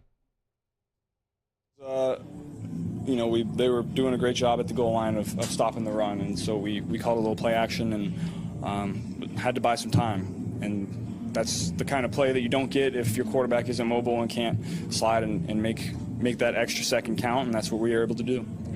Burrow looked good. I remember the year he was coming back off the knee injury. Of course, he had the knee injury his rookie season, came back, missed camp his second year. The year they went to the Super Bowl, if you remember, the first half of that season was really a struggle for the Bengals, and it wasn't until after their bye that Burrow said he really started to feel like himself again. And you go back and look, and there was the upward trajectory from that point. Maybe this is it for Cincinnati and for Joey B.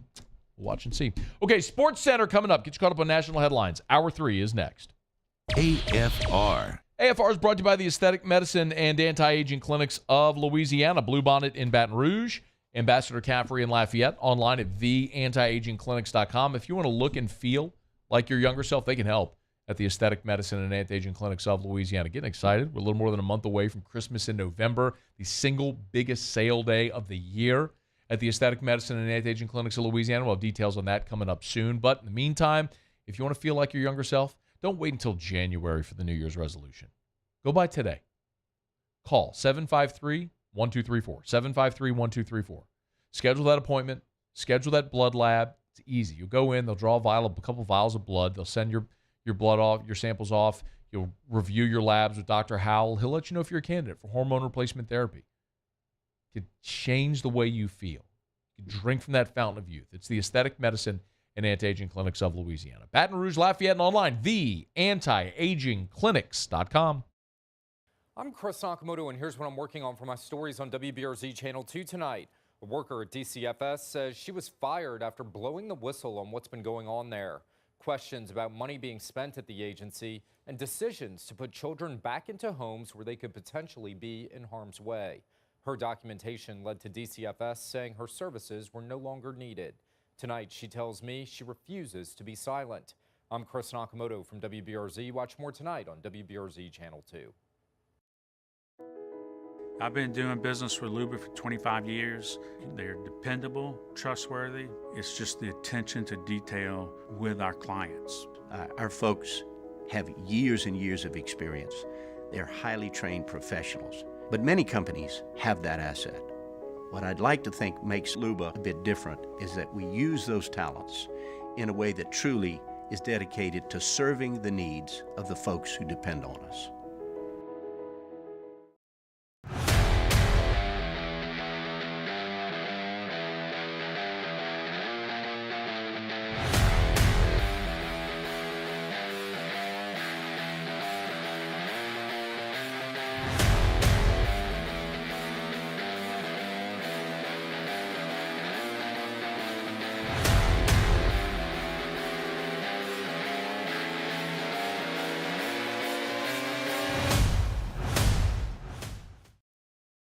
Running Boards Marketing can help you get their attention.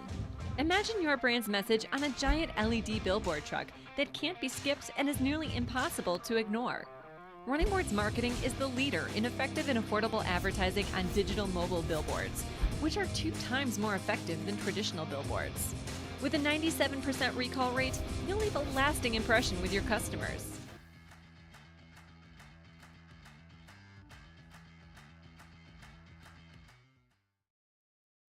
Scooncha, fall in the air. Fall is right around the corner, which means fall fishing is, which means it's time for you to take your boat to the next level with front-to-back boat service in a bunch of different ways. You want a custom stair job, you can have a ton of fun out there on the water, they can do that. What about a spot lock trolling motor? So you stay right where you need to in casting lines, or sonar that's let you see the fish under the water before you cast.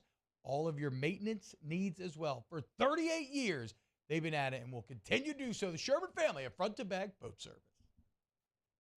Dylan Cruz here to tell you about Six Rings Baseball and Softball Camp. If you live on the North Shore and play ball, go to Six Rings Camps with former LSU assistant coach Dan Canaveri. His knowledge is second to none, and your child will improve and have fun doing it. Camps were held at Coquille Park and Six Rings Academy in Covington with 4 sessions over the summer. Full day and morning only sessions are available from ages 7 to 13. Go to sixringsbaseball.com or call 985-206-9096. Learn the game to love the game.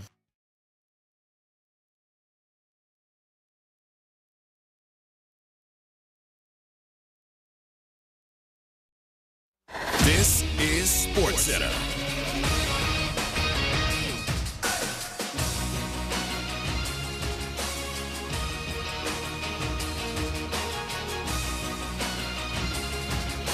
It's away from first pitch, Game 2 National League Divisional Series, Braves and Phillies. Then at 8:30 Eastern, Game 2 Diamondbacks Dodgers. The Jets will be without their best offensive lineman the remainder of this season. Elijah Vera-Tucker out with a torn Achilles. Old rookie quarterback Anthony Richardson injured shoulder, out at least Sunday against Jacksonville. Patriots have scored 3 total points in back-to-back blowout losses. Quarterback Mac Jones, pulled in both, does remain the starter. New England has no identity right now, says ESPN's Herm Edwards. You watch the offense break the huddle. After a series of 2 minutes ago, there's nobody over there that really scares me. So, okay, when you look at their defense, you go, the rusher's out, got a rookie quarterback that scares me over there. Nobody. Herman, Freddie, and Harry. Packers running back Aaron Jones, hamstring injury setback, likely out against the Raiders Monday Night Football, 8 Eastern, ESPN, ABC, and ESPN2. Hey, it's your resident Super Bowl champ, Chris Kennedy. Coming up Tuesday, the 49ers are the clear #1 in my power rankings, but how will the rest of my top 5 shake out? You might be surprised. It's unsportsmanlike, 6 a.m. Eastern, right here on ESPN Radio, ESPN2, and ESPNU. Matt Moscona. I'm very important. After further review. Say it one more time. After further review with Matt Moscona. And here we go. Live from the Mercedes-Benz of Baton Rouge Studios. Let's ride.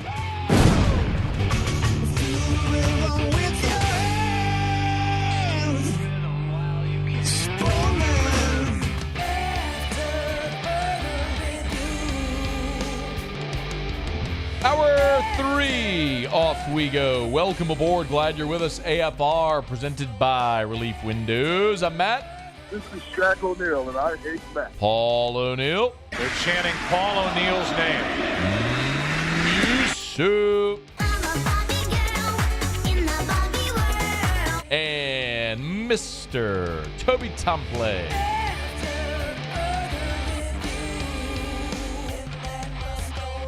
All right, we're here. Glad you are as well. 5 o'clock quitting time. Glad you are driving home with us. Ton to do, so little time. Let's get right into it. Jimmy Ott will be here at the end of the show for Otter Locks. We'll get you a pick on Monday Night Football. The DraftKings app does have a Monday Night Football boost tonight, so if you're interested, download that DraftKings Sportsbook app. LSU beats Missouri 49-39. It was not pretty, but a win is a win is a win. And as we continue to say here, maybe the most encouraging thing, if you're looking for optimism, is that in the second half, the Tigers came up with stops. And perhaps that's the most important thing because that's what you couldn't get against Ole Miss. That's what you couldn't get in the second half against Arkansas. And that's what you couldn't get for the first 3 drives to start the game as Missouri went boom, boom, boom, touchdown, touchdown, touchdown until the Harold Perkins interception. And it seems like maybe you found a little something in the second half with your defensive pressure. Came up with a couple of sacks, 5 TFLs. You had the Major Burns pick 6. You generated pressure. The Braden Swinson strip sack. And maybe that is alleviating some of the pressure off of your secondary as you continue to mix and match to try to find who's going to be best for you in that secondary. So Brian Kelly did talk about some of the young guys in the secondary. I'll get to that in a second, but first I want to go through some of the injury updates that he gave on Monday, most notably the injury to Jaden Daniels. As we know, Jaden took that shot on the goal-to-go situation where it was a high snap, and it was a busted play where he made something out of nothing, rolled left, got into the end zone, and took that late hit. The touchdown came off the board because of the holding on Kamori and Pimpton, which was a bogus call. But Daniels went into the tent. They put a rib pad under his shoulder pads, and he played the rest of the game, as you saw, clearly affected by it, but gutted it out. Here was Brian Kelly with an update on Jaden's ribs. I think our biggest concern was, just overall soreness. He got hit a number of times. It was a physical game.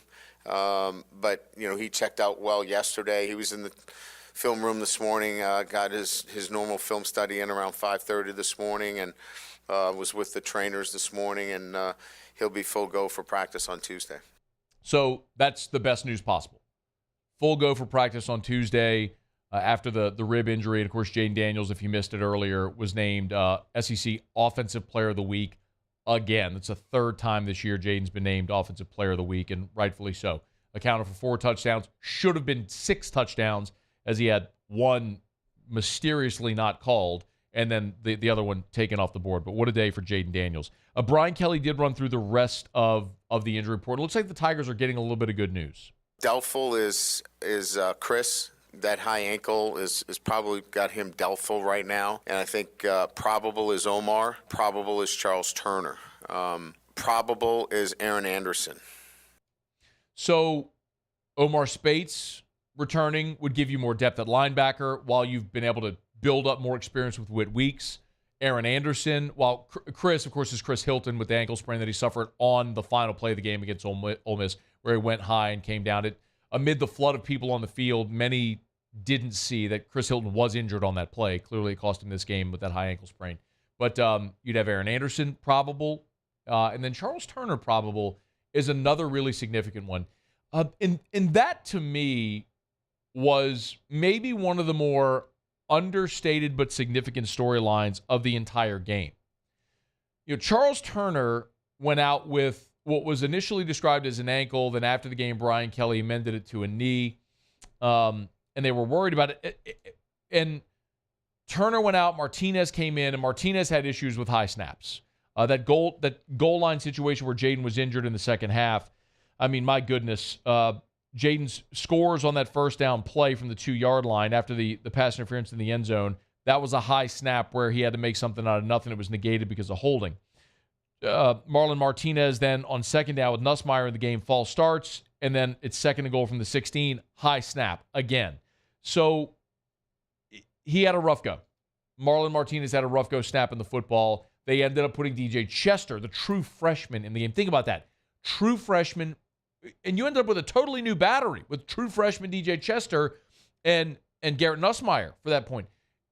That's really a ton of confidence and a young player on the road in a fourth quarter battle, and you go put a freshman center in the ball game. Tons of trust in DJ Chester. We'll get to there, but here was Brian Kelly updating Charles Turner's status on Monday. Charles right now is listed as probable. And, we had an MRI. We thought maybe he had a meniscus, but it turned out to be positive that he does not. So, we'll be careful with him. And we're, like I said, I think it's probable that he'll get a chance to play. That's great news.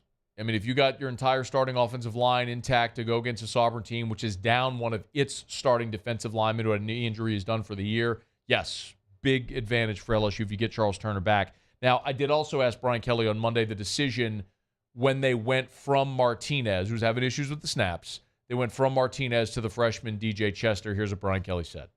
Martinez has been really good for us. It just seemed like he was a little off snapping the ball. As you know, we had a bad snap down in the red zone, and it caused some mistiming opportunities for what we were trying to run. And, Brad Davis, our offensive line coach, really is high on DJ and felt very comfortable in that situation to put him in the game. And when he did go in the game, he was good. I mean, he did a really nice job. So we feel like we got another true freshman that is going to be a really good football player for us. And that doesn't mean we're not happy with Martinez. We just felt like in that situation, we could make that move because of the confidence that we had in DJ. I mean, look, we saw in the Mississippi State game when Will Campbell had his fourth penalty and Brian Kelly pulled him. And they moved Emory Jones over to left, and they put Lance Hurd in at right, and they put Frazier in at right guard. We saw how they flipped it. But the point is, all that illustrates is your depth on the offensive line, your depth and talent on the offensive line. When you got down to your third,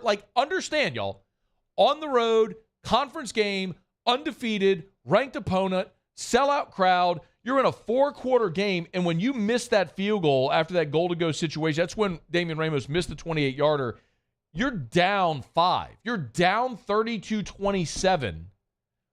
You get the 3 and out. That's when they punted, and Gregory Clayton didn't field it, so you get the ball at the 8-yard line. So understand that situation. You're down 5 at your own 8 on the road, sellout crowd, ranked opponent, and you put a true freshman in at center. That's a tremendous amount of trust in that kid in that moment, and he delivered. So good for DJ Chester there. Speaking of freshmen, Brian Kelly also talked about a few freshmen in the secondary. One of the guys that has emerged, and I talked about him last week because my feeling right now is you know what the ceiling is for your veteran players in that secondary. Some of the guys that just athletically, you know what their ceiling is. And because of that, you got to play the younger guys and live with some of the mistakes that young players are going to make because athletically, they're so much more gifted and the ceiling's that much higher. That as they play more and get more and more comfortable, you're seeing it with Whit Weeks. You're seeing it with Whit Weeks. He's already a really smart, instinctive football player, and the more he plays, the more comfortable he gets, the faster he's going to play, and he's getting better and better and better. I think the same is true for guys like Ashton Stamps and certainly Ryan Yates at safety, who is the freshman safety that's emerged, and Brian Kelly talked about Ryan Yates and his emergence on Monday.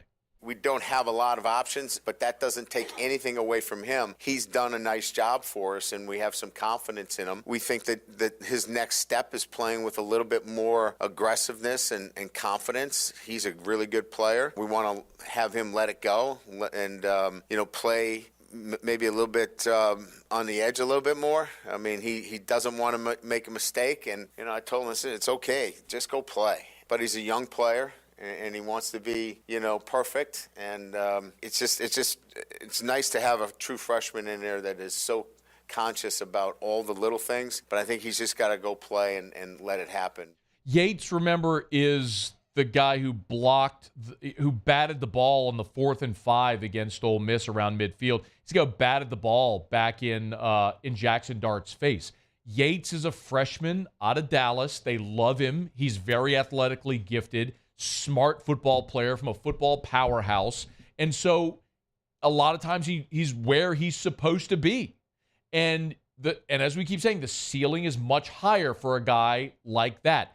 You're seeing him in there in the dime packages. Something else you're seeing in the dime packages, sometimes we'll put Womack in at left end. We've seen that since the Mississippi State game, or the Arkansas game where he had all the pressure. So yes, I got to see more Ryan Yates. It's no disrespect to Andre Sam or Major Burns.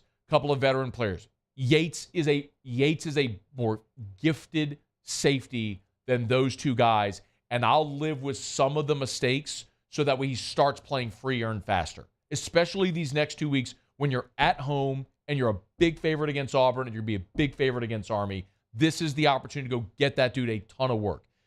The other thing that was really interesting was Brian Kelly talking about Kylan Jackson. Now, Kylan Jackson is the freshman out of Zachary, and Kelly made a little bit of a joke. It was actually very reminiscent of the way he talked about Kayshon Boutte when Brian Kelly first got the job.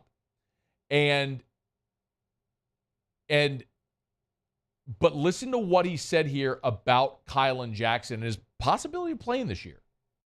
He's coming along, but it's a process. He's a great kid. We really enjoy him, but this is a process. He's only been on a couple of trips, so I would say that, he's a guy that we want to keep moving forward, but he's young, and he is just figuring it out as we go. I'd like for him to continue to move forward, with an attention to the little things that are important, because he's got a lot of ability. His upside. Now that he's healthy, as you know, he's been fighting, a couple of surgeries. But he's got to keep growing. If he keeps growing and keeps moving in the right direction, you probably see him on the field by the end of the year. Kylan Jackson's a guy that spent most of fall camp on the exercise bike as an injured as an injured player. But listen to Brian Kelly talk about his upside. He's got a lot of ability. Like, you can hear it. It's a lot different than, no disrespect to Andre Sam, but there's a reason Andre Sam was at McNeese and then Marshall and Tulane. Like, Kylan Jackson's a dude that's ready to play in the SEC. It's different. So, yeah, man, when that guy comes along, you can see some of the talent, the young talent in the pipeline. My point is, and will continue to be, you got to play the young guys. You got to play the young guys. Get them the experience, the on-the-job training. Live with the mistakes. It's already bad. Live with the mistakes because you're going to be better as they get better. All right. It's after further review. Glad you're hanging out with us here. Let me knock out a quick break. We'll continue. If you want to react to any of that, feel free. Email us, tweet us, jump in the Buy Ford YouTube chat or text 225-396-4400, 396-4400. 15 minutes, we'll get to our college football takeaways. Jimmy Ott will have Otter Locks. We'll get you Monday Night Football play before we're done. We'll come back, get some of your calls, texts, emails, tweets, and a little more what Dennis Allen had to say after the Saints shutout win in Foxborough on Sunday. Stay here. It's AFR. AFR. Brought to you by the Watermark Hotel and the Renaissance Hotel. Big shout out to our friends at the Gregory inside of the Watermark Hotel. Told you last week, of course, over at in Baton Rouge, they had the Louisiana Restaurant Association Oktoberfest, and the Gregory took the People's Choice Award for the best dessert. It was the German cheesecake award, which won first place at the Louisiana Restaurant Association's Oktoberfest. Hey, if you get by the Gregory in downtown Baton Rouge and mention that you heard it on AFR, they'll give you the dessert complimentary with your meal. The Gregory's awesome. Great spot for lunch. Obviously, really great spot for dinner as well. And if you're worried about parking downtown, no worries. If you're eating at the Gregory inside of the Watermark, the valet parking is complimentary. So get on by if you have not yet experienced the Gregory inside the Watermark Hotel downtown. Bayou Chrysler Dodge Jeep Ram has $12,000 off MSRP or 2.9% for 72 months on all new 23 Ram 1500 trucks in stock. All with Bayou's 1 million mile warranty. The crew at Bayou Automotive is going to do right by you.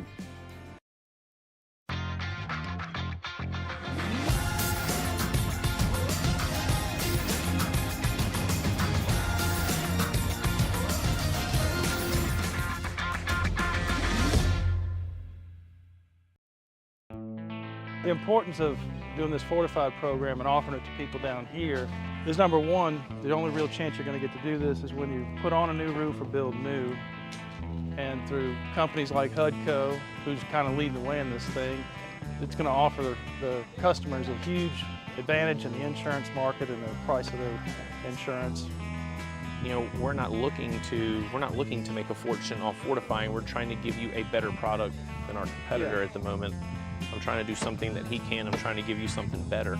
So a lot of these insurance jobs, you're getting a re-roof, you're only paying your deductible.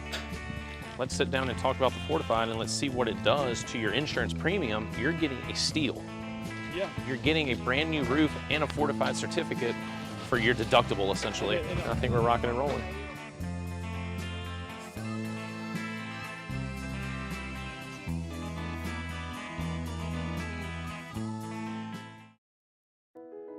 I've been doing business with Luba for 25 years. They're dependable, trustworthy. It's just the attention to detail with our clients. Our folks have years and years of experience. They're highly trained professionals. But many companies have that asset. What I'd like to think makes Luba a bit different is that we use those talents in a way that truly is dedicated to serving the needs of the folks who depend on us. Gulf Coast Office Products is a nationally recognized Savin office equipment dealer based right here in Louisiana. Over 100 employees strong, Gulf Coast has the boots on the ground to support all vertical markets from education, engineering, legal, and finance. With the latest in office technology, from desktop to production segment units, Gulf Coast and Savin have the perfect fit for you. Call 225-756-2644. That's 756-2644 for Gulf Coast Office Products. Running Bart's marketing can help you get their attention. Imagine your brand's message on a giant LED billboard truck that can't be skipped and is nearly impossible to ignore. Running Boards Marketing is the leader in effective and affordable advertising on digital mobile billboards, which are 2 times more effective than traditional billboards. With a 97% recall rate, you'll leave a lasting impression with your customers.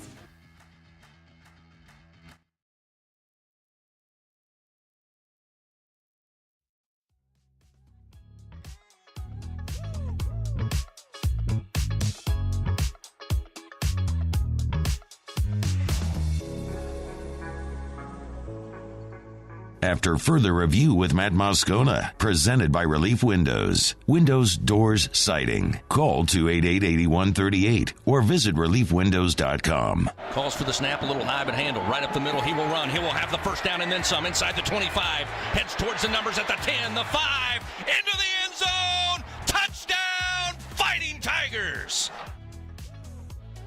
Chris Blair on the call, LSU Sports Radio Network. What a moment that was. The Jaden Daniels 35-yard touchdown run gave LSU, after the 2-point conversion, a 35-32 lead. As you saw, 5 second-half lead changes, and that would be the one that would give LSU the lead for good. No, forgive me. Missouri would come back, take a 39-35 lead, and then it was the Malik Neighbors touchdown from Jaden Daniels that would give LSU the lead for good, 42-39. They would tack on the pick 6 from Major Burns. But Jaden Daniels continues to be one of the biggest stories in college football this year.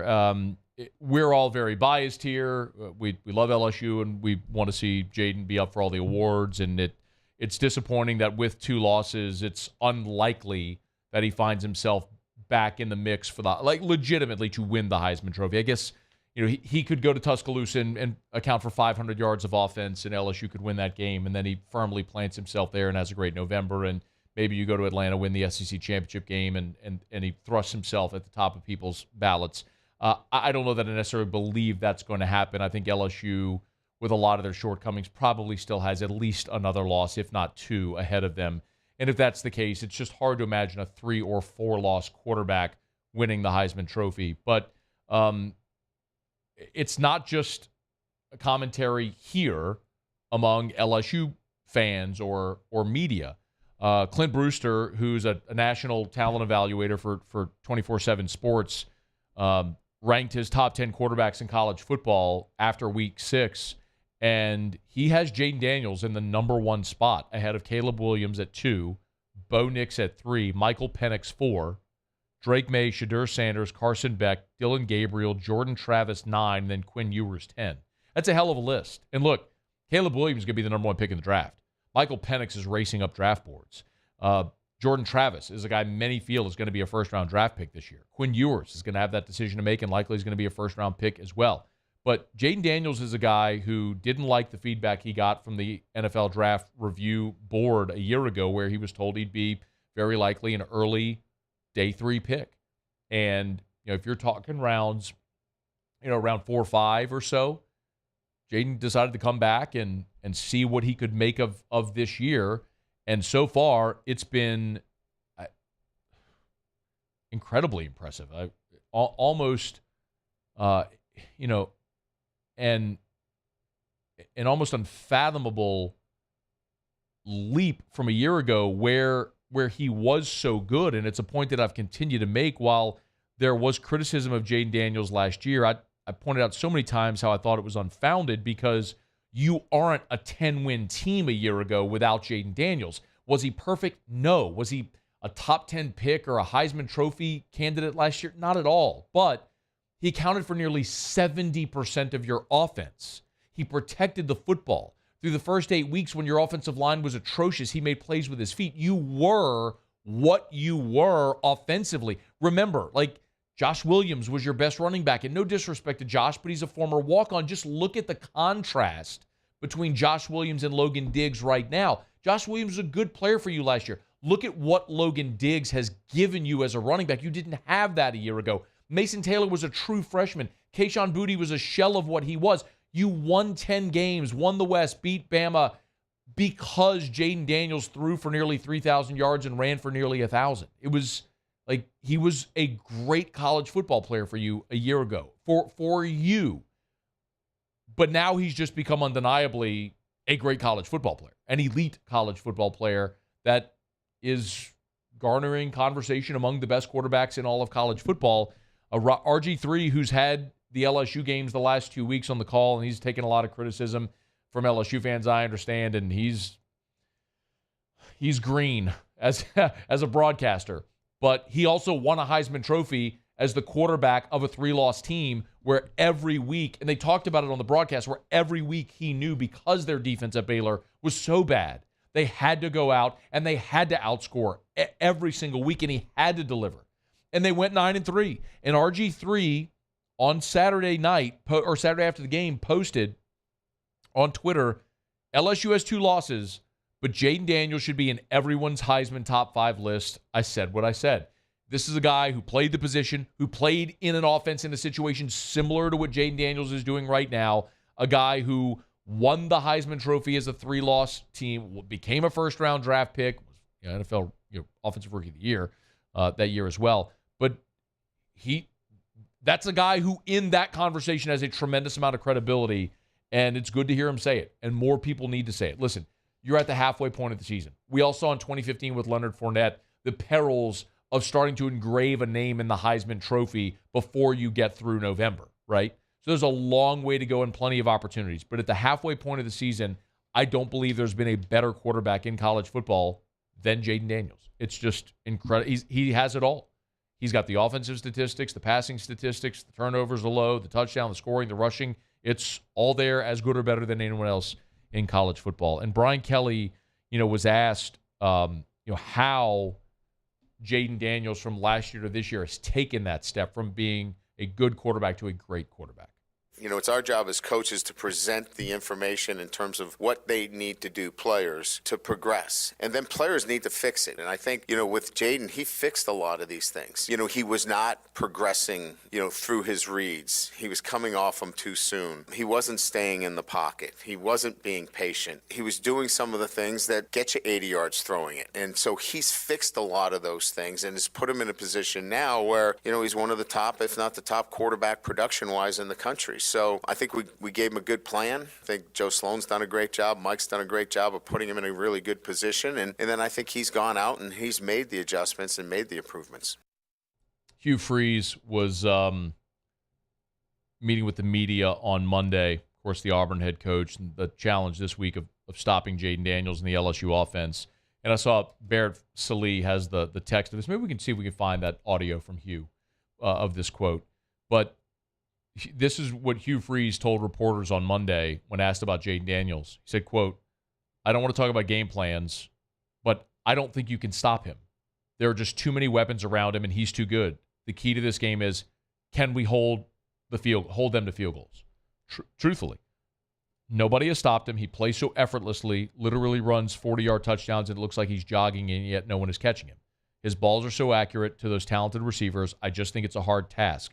To this point, and I haven't watched future opponents, so nobody use it for a bulletin board material, but to this point, it's the best offensive personnel I've seen in this league to this point. Hugh Freeze, a guy who knows a lot about offense, and he's not wrong. LSU has been the best offense in the Southeastern Conference and is right there with Washington and Southern Cal as the best offenses in all of college football. Big task this week. Do it again with Auburn coming into Baton Rouge. And if you get this win against Auburn, you get a relative breather against Army. Army's a very different looking team this year as opposed to the triple option offense that they have been in years past.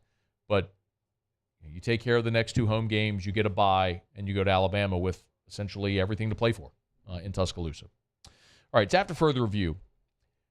Started telling you last week, our friends over at Mold Zero, they have rebranded. They are now Pure Restoration. Go to the website, pure-restoration.com. That's pure-restoration.com. Here's what I really encourage. Same great patented non-toxic dry fog treatment. You kill mold, remove odor, other harmful pathogens. There's a lot of schools that hire Pure Restoration to sanitize their schools, like come in quarterly or annually to come fog the entire campus because it sanitizes the whole place. Workout facilities, restaurants, it really doesn't matter. It'll kill mold if you have mold or think you might. If you have odors that you can't get rid of. Think of like industrial kitchens. This can knock out that odor as well. And because they're now Pure Restoration, they can handle the entire restoration process. If you have things on the interior that need to be restored, or the whole remediation process, Pure Restoration can do it all.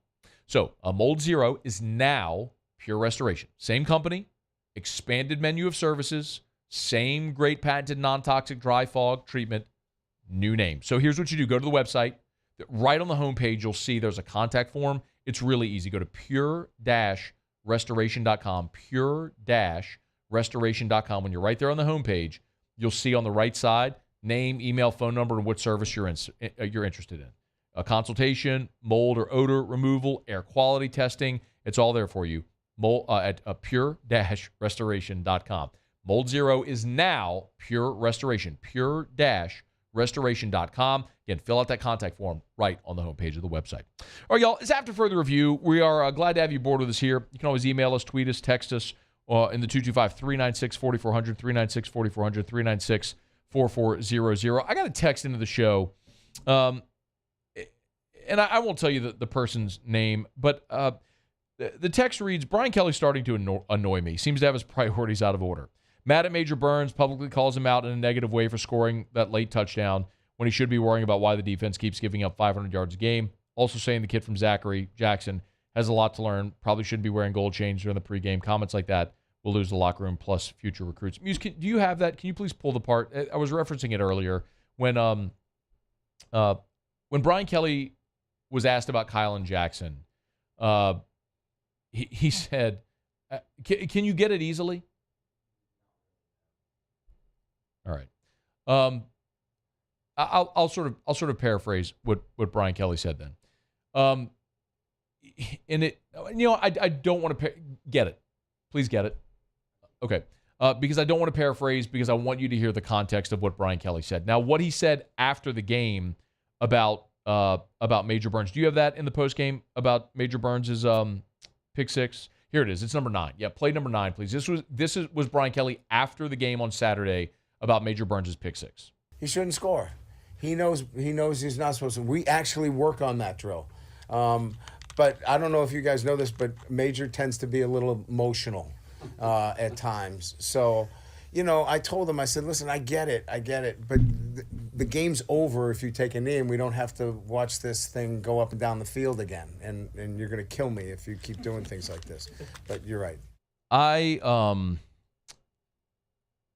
There's a couple of ways to look at that.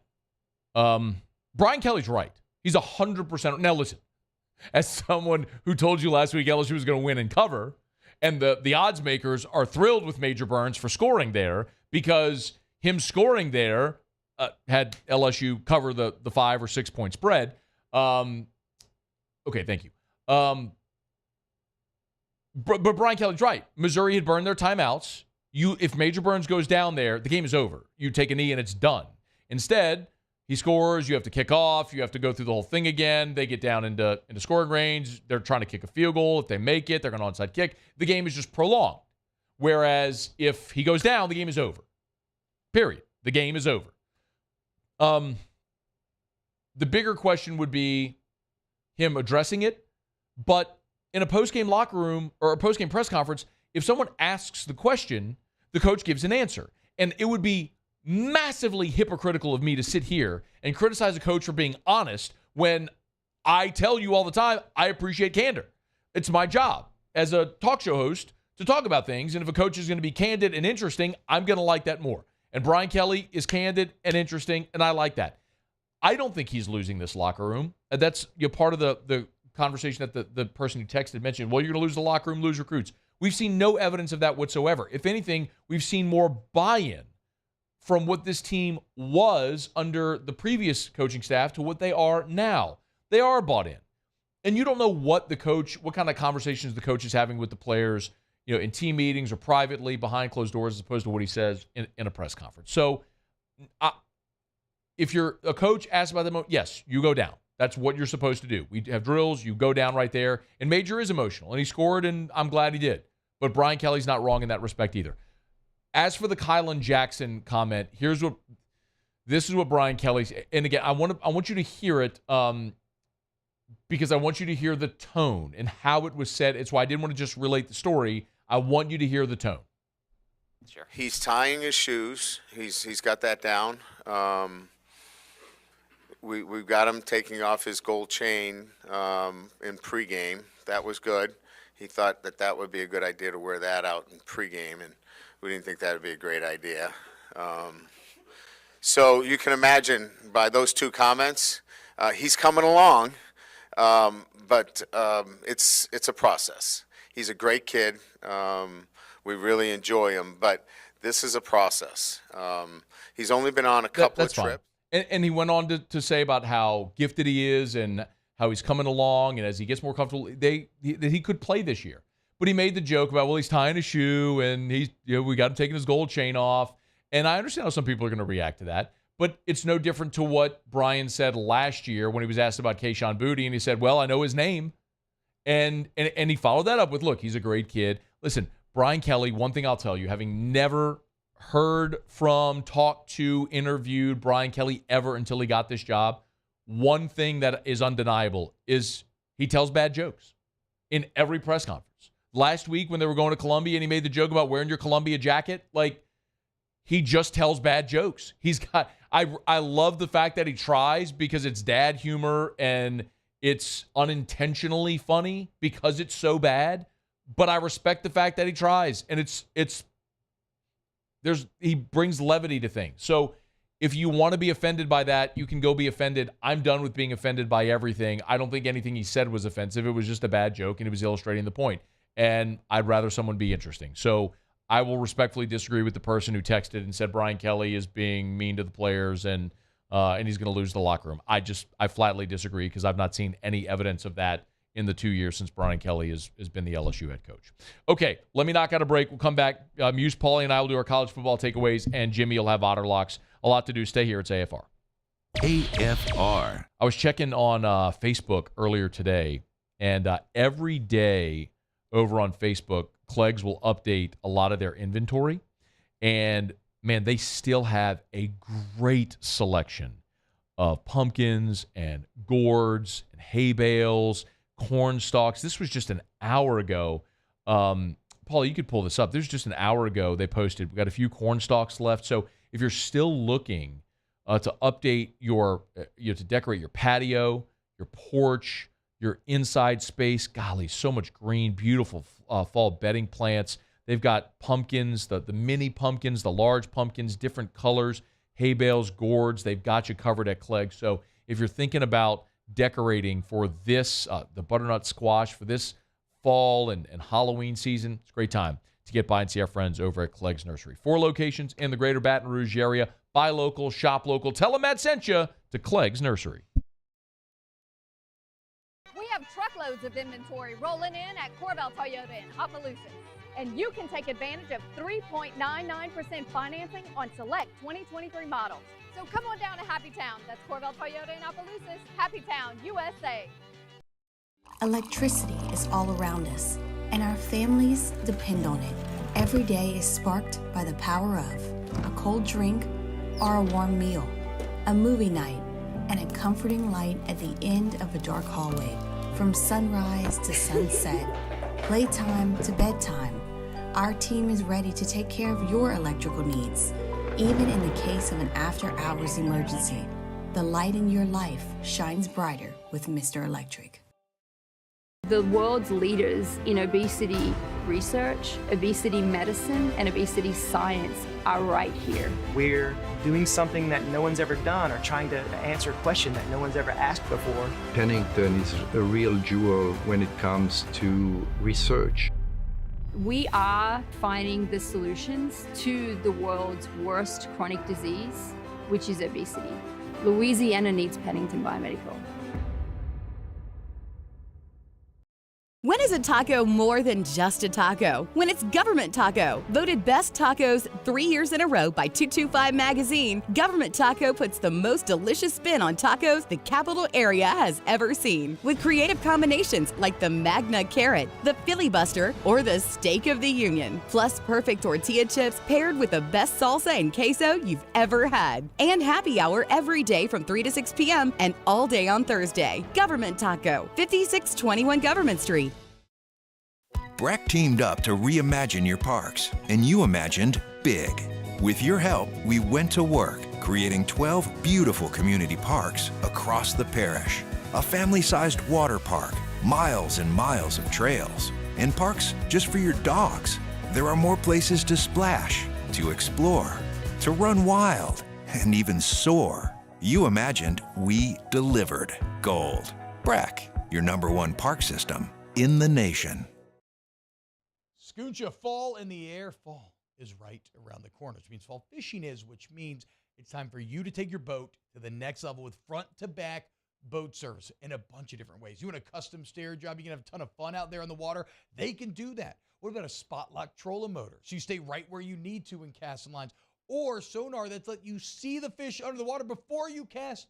All of your maintenance needs as well. For 38 years, they've been at it and will continue to do so. The Sherman family of front-to-back boat service. Dylan Cruz here to tell you about Six Rings Baseball and Softball Camp. If you live on the North Shore and play ball, go to Six Rings Camps.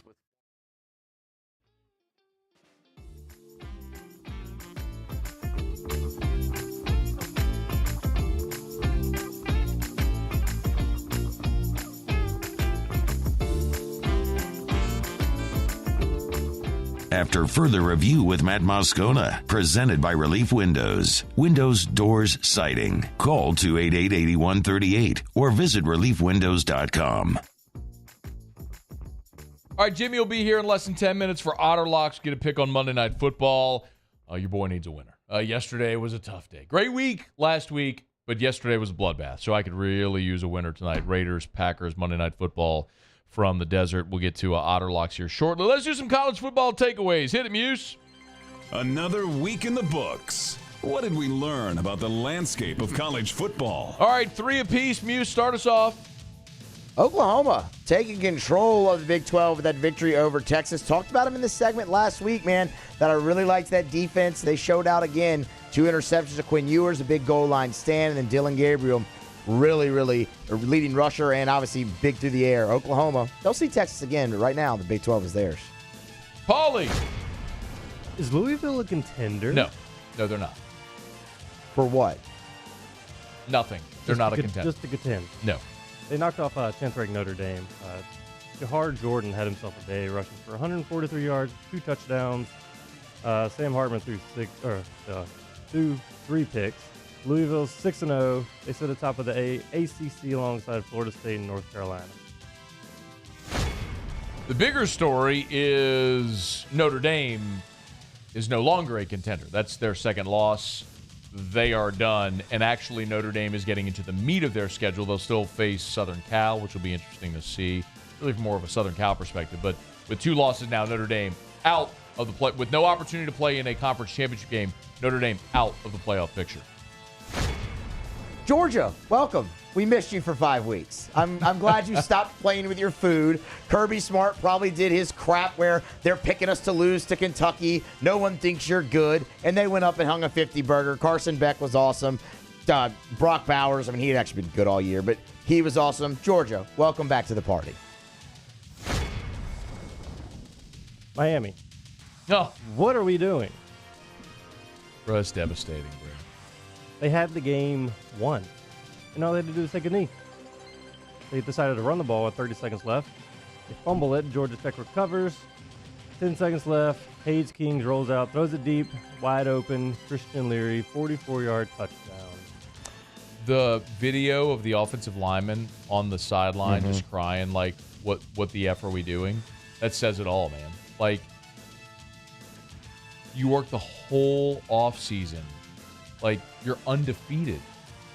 You know, you beat A&M. Like, Louisville's not a playoff. Miami was a, like, legit contender. Now you've got no margin at all. You have to run the table. And you had this game won. Just kneel. Take a knee and the game is over. There is no excuse whatsoever. Is it my turn? Yes. Oh, Muse, you said, sorry, thank you. You said Oklahoma leading the way in the Big 12. You know who's second in the Big 12? I do. The West Virginia Mountaineers. It is the West Virginia Mountaineers at 2-0. And do you know who the West Virginia Mountaineers do not play this year? Oklahoma. The Texas Longhorns. They do play in Norman. They do play in Norman. However, I'm not sitting here telling you get crazy, Neil Brown's team and all that sort of stuff, but they play Houston, Oklahoma State at home, at Central Florida, BYU, at Oklahoma, Cincinnati at Baylor. The only ranked opponent they play the rest of the season is Oklahoma. I'm not saying. I'm just saying. It'd be interesting. Neil Brown mess around and saves his job.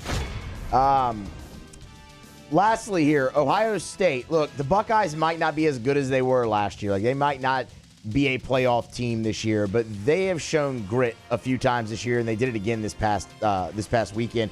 Obviously, the comeback win against Notre Dame, but they're tied with Maryland at 10 at halftime. They dominate the second half and race out to a 37-17 victory. I guess more of a hat tip to Ohio State. They stink. Get up. Could Wyoming be in the New Year's Six bowl game? Yes. Mm-hmm. I think so. They knocked off 24th ranked Fresno State. They're currently 5-1. They have a favorable schedule ahead. Their only loss came to a top 5 Texas team. Boise State's probably the toughest game left on their schedule. So yeah, they'd be the group of 5 that makes it in New Year's Six. They already beat Texas Tech. Yeah.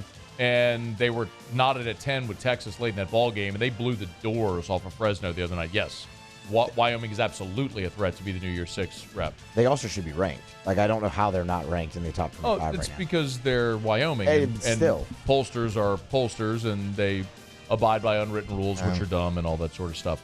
All right, lastly,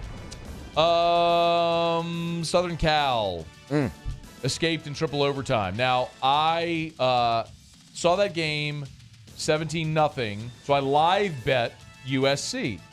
Like, oh, it's a live bet. It was at like minus 145 at the point. I'm like, I'll take this. Went to bed, halftime 17-14. I'm like, be good. Wake up, triple overtime. USC still has Notre Dame this week in South Bend. They got to play Utah at home. They get Washington at home. They got to go to Oregon. They got to play UCLA. 5 of their 6 remaining opponents are ranked. The only unranked opponent is Cal on the road. Southern Cal is about to face plant in the second half of the season. 9-3 at best. Mark it out. Mark the tape. I'll own it. Southern Cal is going to face plant in the second half of this season. Caleb Williams is fantastic, but just like LSU is learning, you can be great on offense, but if you are historically bad on defense, you can't beat good teams, especially on the road. SC is about to figure that out here in the second half of the season. All right, that's our college football takeaways. Let's knock out our final break of the show. We'll come back. We'll do Otter Locks. Let's get a pick on Monday Night Football. Here's hoping we get back on track tonight. It's AFR.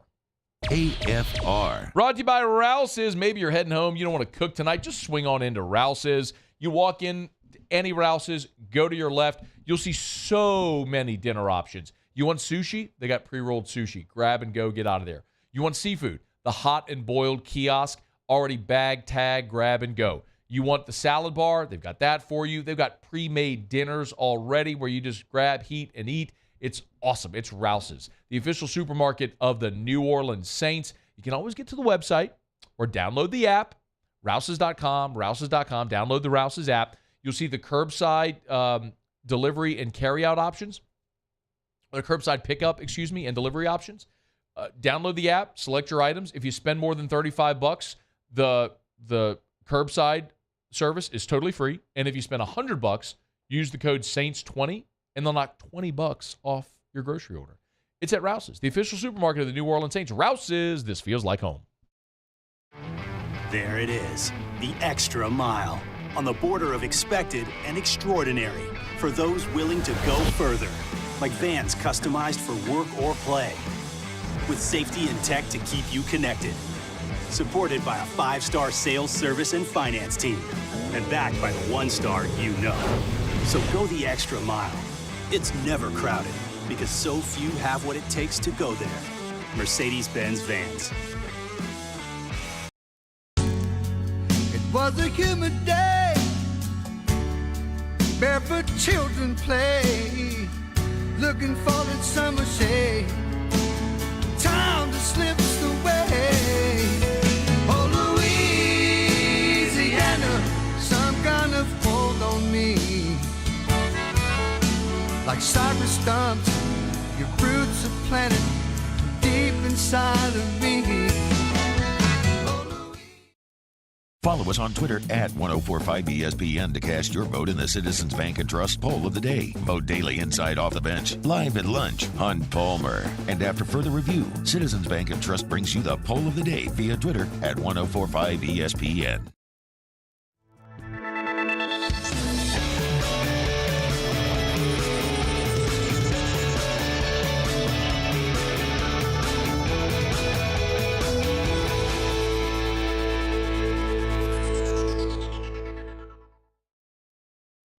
Scoocha, fall in the air. Fall is right around the corner, which means fall fishing is, which means it's time for you to take your boat to the next level with front-to-back boat service in a bunch of different ways. You want a custom stair job, you can have a ton of fun out there on the water. They can do that. What about a spot lock trolling motor? So you stay right where you need to in casting lines. Or sonar that's let you see the fish under the water before you cast. All of your maintenance needs as well. For 38 years, they've been at it and will continue to do so. The Sherman family of front-to-back boat service.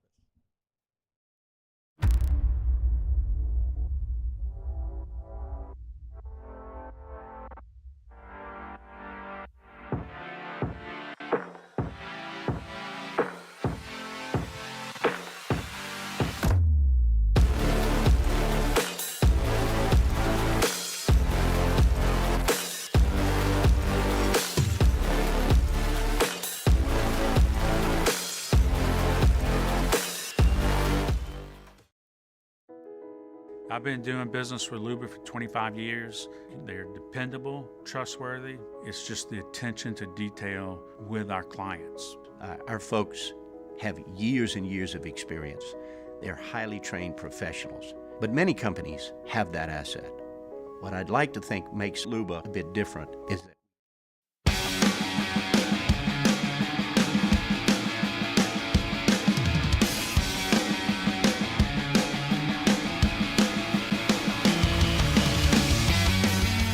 After further review with Matt Moscona, presented by Relief Windows. Windows, doors, siding. Call 288-8138 or visit reliefwindows.com.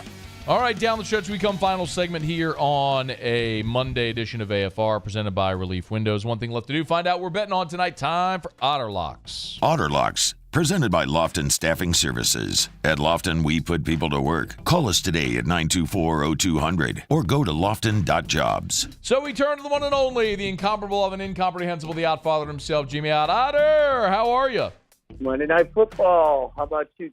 How about that whooping last night? My goodness. That was something. I don't know if you're talking about my entire day of sports betting or just the Sunday Night Football game itself. Football. Yes. Yesterday as a whole was tough. So we need a winner tonight, Otter. What you got? It was. You know, Joe Burrow miraculously 100% yesterday. He was moving well. He's throwing the ball 60 yards in the air. So Bengals will be different. Oh, and all of a sudden Jamar Chase is when he can throw the ball 5 yards down the field. So tonight, Oakland and Green Bay.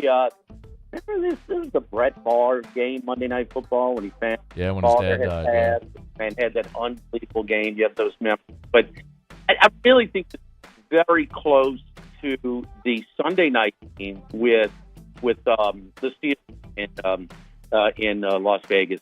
Very going to be a similar crowd participation for the visiting team, no doubt about that. Some of the best two traveling fan bases in all of the NFL. But I thought that it got away from a little bit in that one. I think that the Steelers are a little bit better than Green Bay, and certainly McDaniel. I mean, that was just that's a bad move to take the field goal down 8 late in the game, 4th and less than 5. So I like I think there's a little value with the Raiders. here tonight. Public is keeping it from going to that magical number of 3. So I look for a little bit better performance. Garoppolo's been okay this year. Devontae Adams going against his former team will be interesting. He was a little nicked up, but he's ready to go. So I'm looking at the Raiders to -2.5.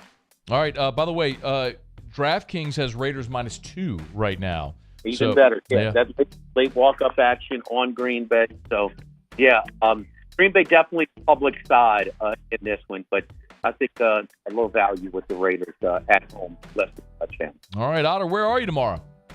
We're at Mike Anderson Seafood, home with the Burnside salad. So he on Lee just off of Nicholson. So we'll have a lot of guests and doing our thing, 11 a.m. to 1 p.m. All right, Otter, we appreciate it, man. Good luck tonight. Thank you.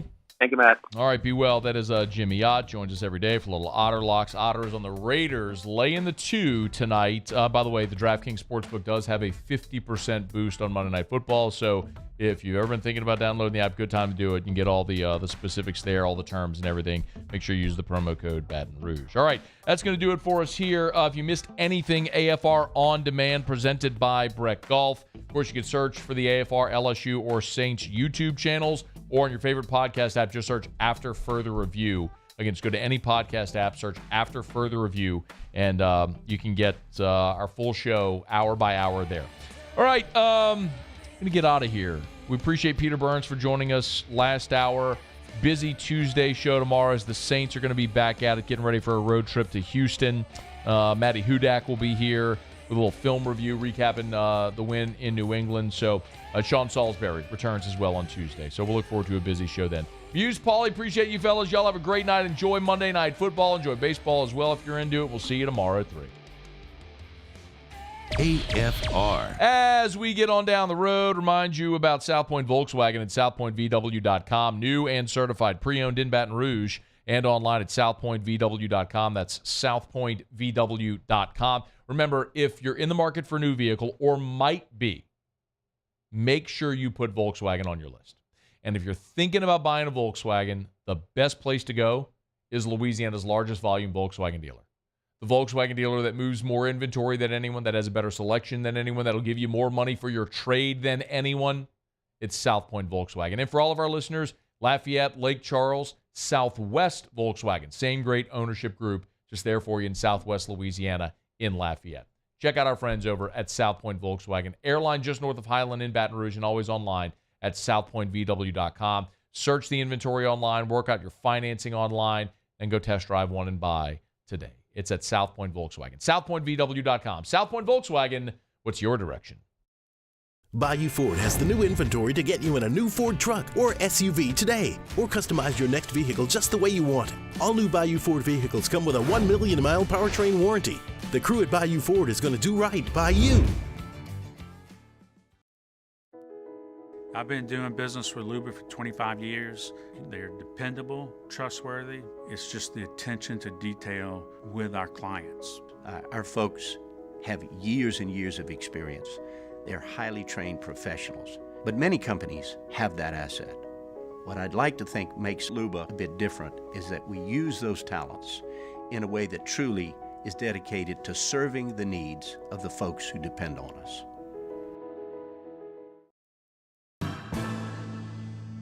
His name was King. He had a horse along the countryside. I saw him ride. One day they found him.